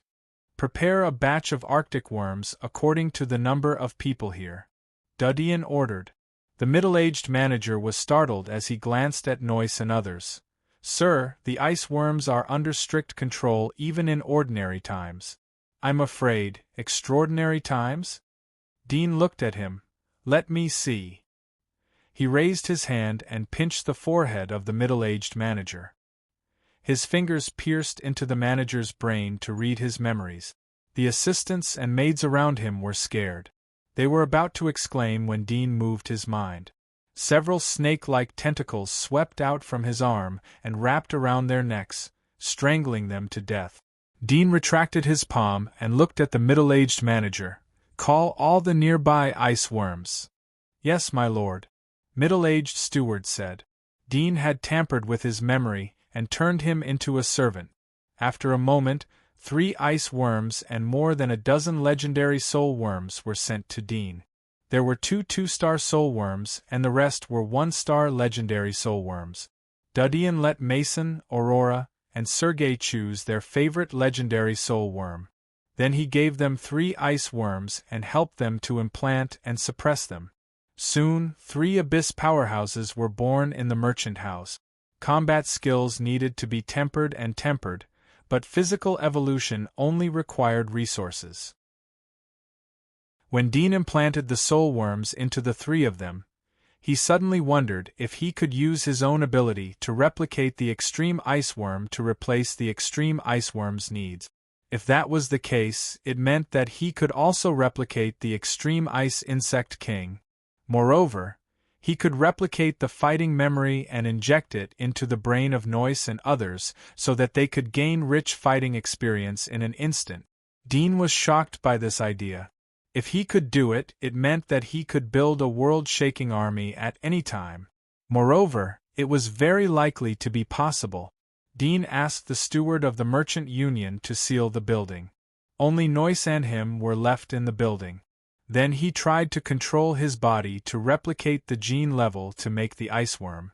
Very quickly, an extreme ice worm hatched in his palm. It was sparkling and translucent and was a part of his genes. After it was formed, he severed the connection between him and the extreme ice worm, allowing it to become an independent life form. However, although this extreme ice worm had all the external characteristics of an extreme ice worm, it didn't seem to be alive. The extreme ice worm doesn't have a heart. Its structure is more complex than the human body. It would be easy for me to create a heart, but the cells of the extreme ice worm are equivalent to the heart. They can continue to transform and reproduce. The cells that I've constructed can't reproduce independently without my control. Dean frowned. The extreme ice worm that he had constructed could be regarded as a real extreme ice worm. However, the extreme ice worm would die as soon as he cut off the connection with it. Its lifespan was only for a moment. How can I give it life? Dean felt that this was a big problem. However, if he could overcome this problem, it meant that his previous conjecture wouldn't be hindered and he would be able to build a strong army in an instant. I have to create a consciousness in their body if I want them to live. Dean thought of a breakthrough. He weaved a piece of memory and sent it into the body of the extreme ice worm. It didn't take long for the extreme ice worm to crawl slowly. It swam to Dean's feet and intimately rubbed his trousers. Dean's eyes lit up. It was really feasible. Not to mention that the extreme ice worm could replace the real extreme ice worm in the human body.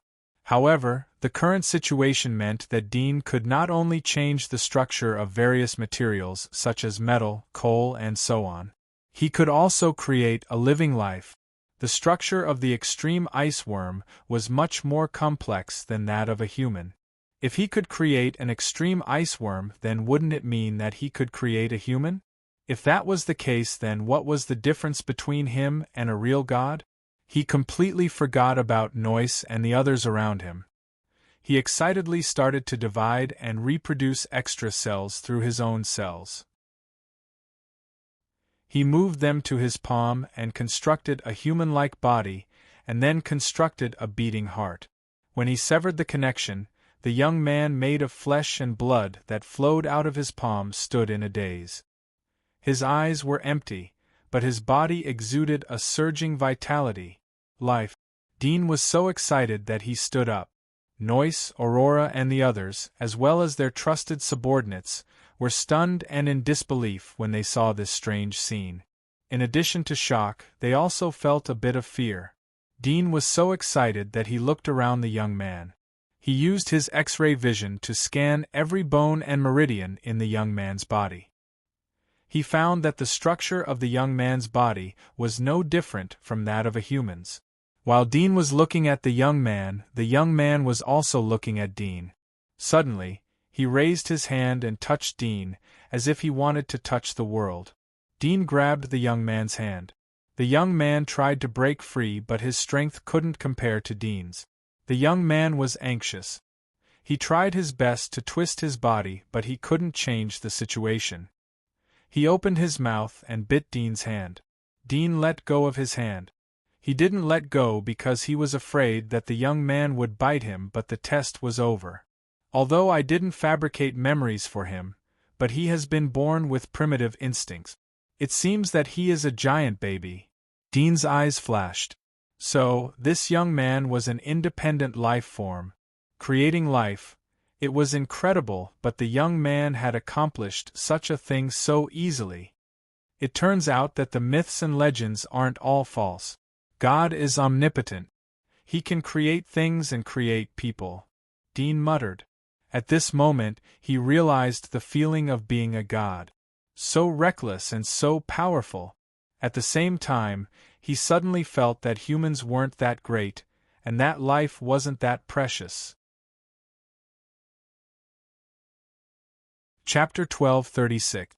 Noise, he will follow you in the future. You will be responsible for teaching him. Dean handed over the young man to Noise. He wanted to see the difference between the life he had created and a real human being. After all, the young man was a blueprint of the human being. The only difference was that the physique of the young man was equivalent to that of the pioneers. However, there were no magic marks in the young man's body. It was pure physical strength. Noise was stunned. Young master, is this your ability? Almost. Dean smiled. In the future, you will know that abilities are not single, but ever-changing. In the final analysis, abilities are just the keys to develop your own potential. Noise, Aurora, and others didn't understand. However, they felt that Dean's ability was simply incredible. He could create ice worms and people out of thin air.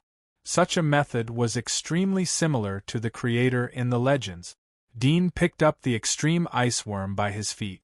He thought that since he could create extreme ice worms, it would be easy for him to create legendary soul worms as well.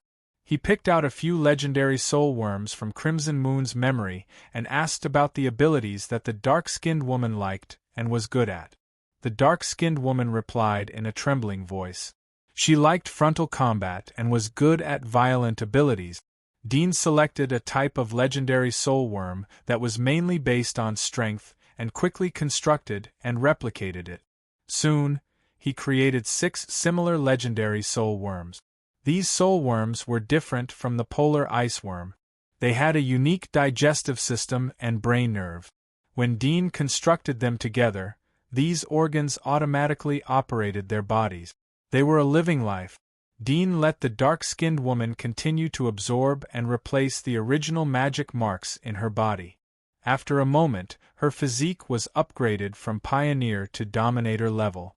Then he put the ice worm into her body. After a moment, the dark-skinned woman's physique was upgraded again and she became an abyss. It's really effective. There was a hint of joy in Dean's eyes. When he created the legendary soul worm to upgrade the dark-skinned woman's physique to the dominator realm, he had already guessed and looked forward to it. Now that he had succeeded, he was pleasantly surprised. This meant that he did not need to rely on any external forces. He himself was a huge treasure house that could produce a large number of legendary soul worms and polar ice worms. He could mass-produce powerful abyss. Moreover, he could fabricate fighting memories and input them into the mind of others so that they would have extraordinary fighting skills. They wouldn't need 10 years of hard work to become a powerful master. Omnipotent. It's really omnipotent. Dean couldn't help but laugh. Now that he had peerless power in his hands, his character seemed to be released. He was no longer as depressed as before. Noise, who was most familiar with Dean, was very sensitive to this point. He was a bit surprised but didn't think much about it. Not only can I cultivate the abyss but also the king. It's not difficult to cultivate a god if I want. However, only a fool would do such a thing. Dean's face was full of smiles. This matter had brought him great confidence. With such a powerful ability, The whole world was not worth mentioning to him. He didn't even care about the coming alien worm. His only hope was to find Aisha as soon as possible. With his current means, he might be able to easily cure the undead virus in her body and help her get back the memories of these years. Thinking of this, he felt the blood in his body boiling. He couldn't wait to move or use his eyes to scan every inch of the soil in the whole empire to find Aisha. However, even with his godlike ability, he couldn't spread his perception to the whole empire. Even covering the whole imperial capital would be extremely difficult. "Noise, give me the Ice Worm King," Dean said to Noise. Dean had given the Ice Worm King from the bottom of the Ice Dragon Lake to Noise for safekeeping. Now that he left the giant wall of Balga, he naturally brought it along with him. It was sealed in a transparent alloy can and wrapped in black cloth. Noise's trusted aide carried it on his back. Noise quickly nodded and ordered his men to bring the Ice Worm King. Dean lifted the black cloth, and with a swipe of his finger, he tore a gap in the sturdy alloy can. A mass of milky white meat slid out from the inside, squeezed out of the thin crack like a soft body, and after a moment, all the meat was lost to the floor outside the can. The Ice Worm King was paralyzed on the ground like a puddle of mud.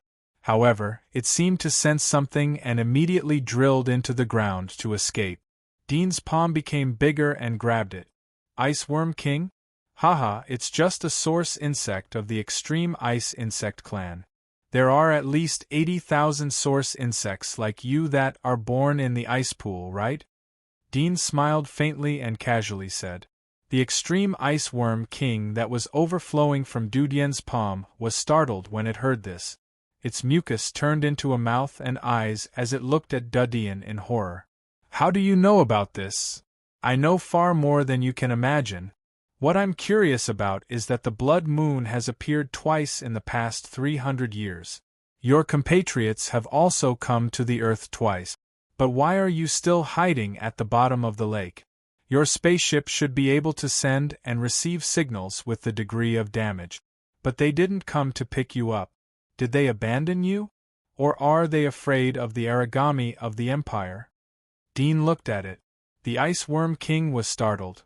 "Blood moon? My compatriots have come twice? How is it possible that they didn't come to find me if they came to the Earth? Nonsense." Dean was a little surprised. This Ice Worm King didn't know about this? He suddenly felt that there seemed to be something strange and other reasons. After thinking for a moment, he directly pierced into its body and looked through its memory. The Ice Worm King felt Dean's tentacles piercing into its body and quickly resisted.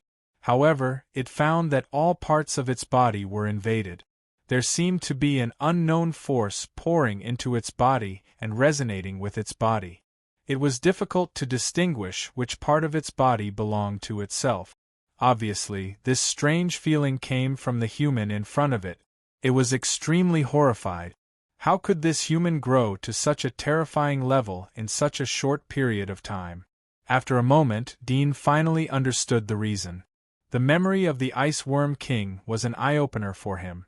It turned out that the extraterrestrial magic worm clan was not only divided into Ice Worm and Flame Worm, which were natural enemies. Even within the same clan, the Ice Worm and Flame Worm were not monolithic. Just like humans, there were different factions, and each faction was loyal to a different great sage. The extreme ice insect king in front of him was one of the 12 ice demon insect sages who were loyal to him. Under the command of this great sage, this Ice Worm King was equivalent to a human leader. There were many such leaders.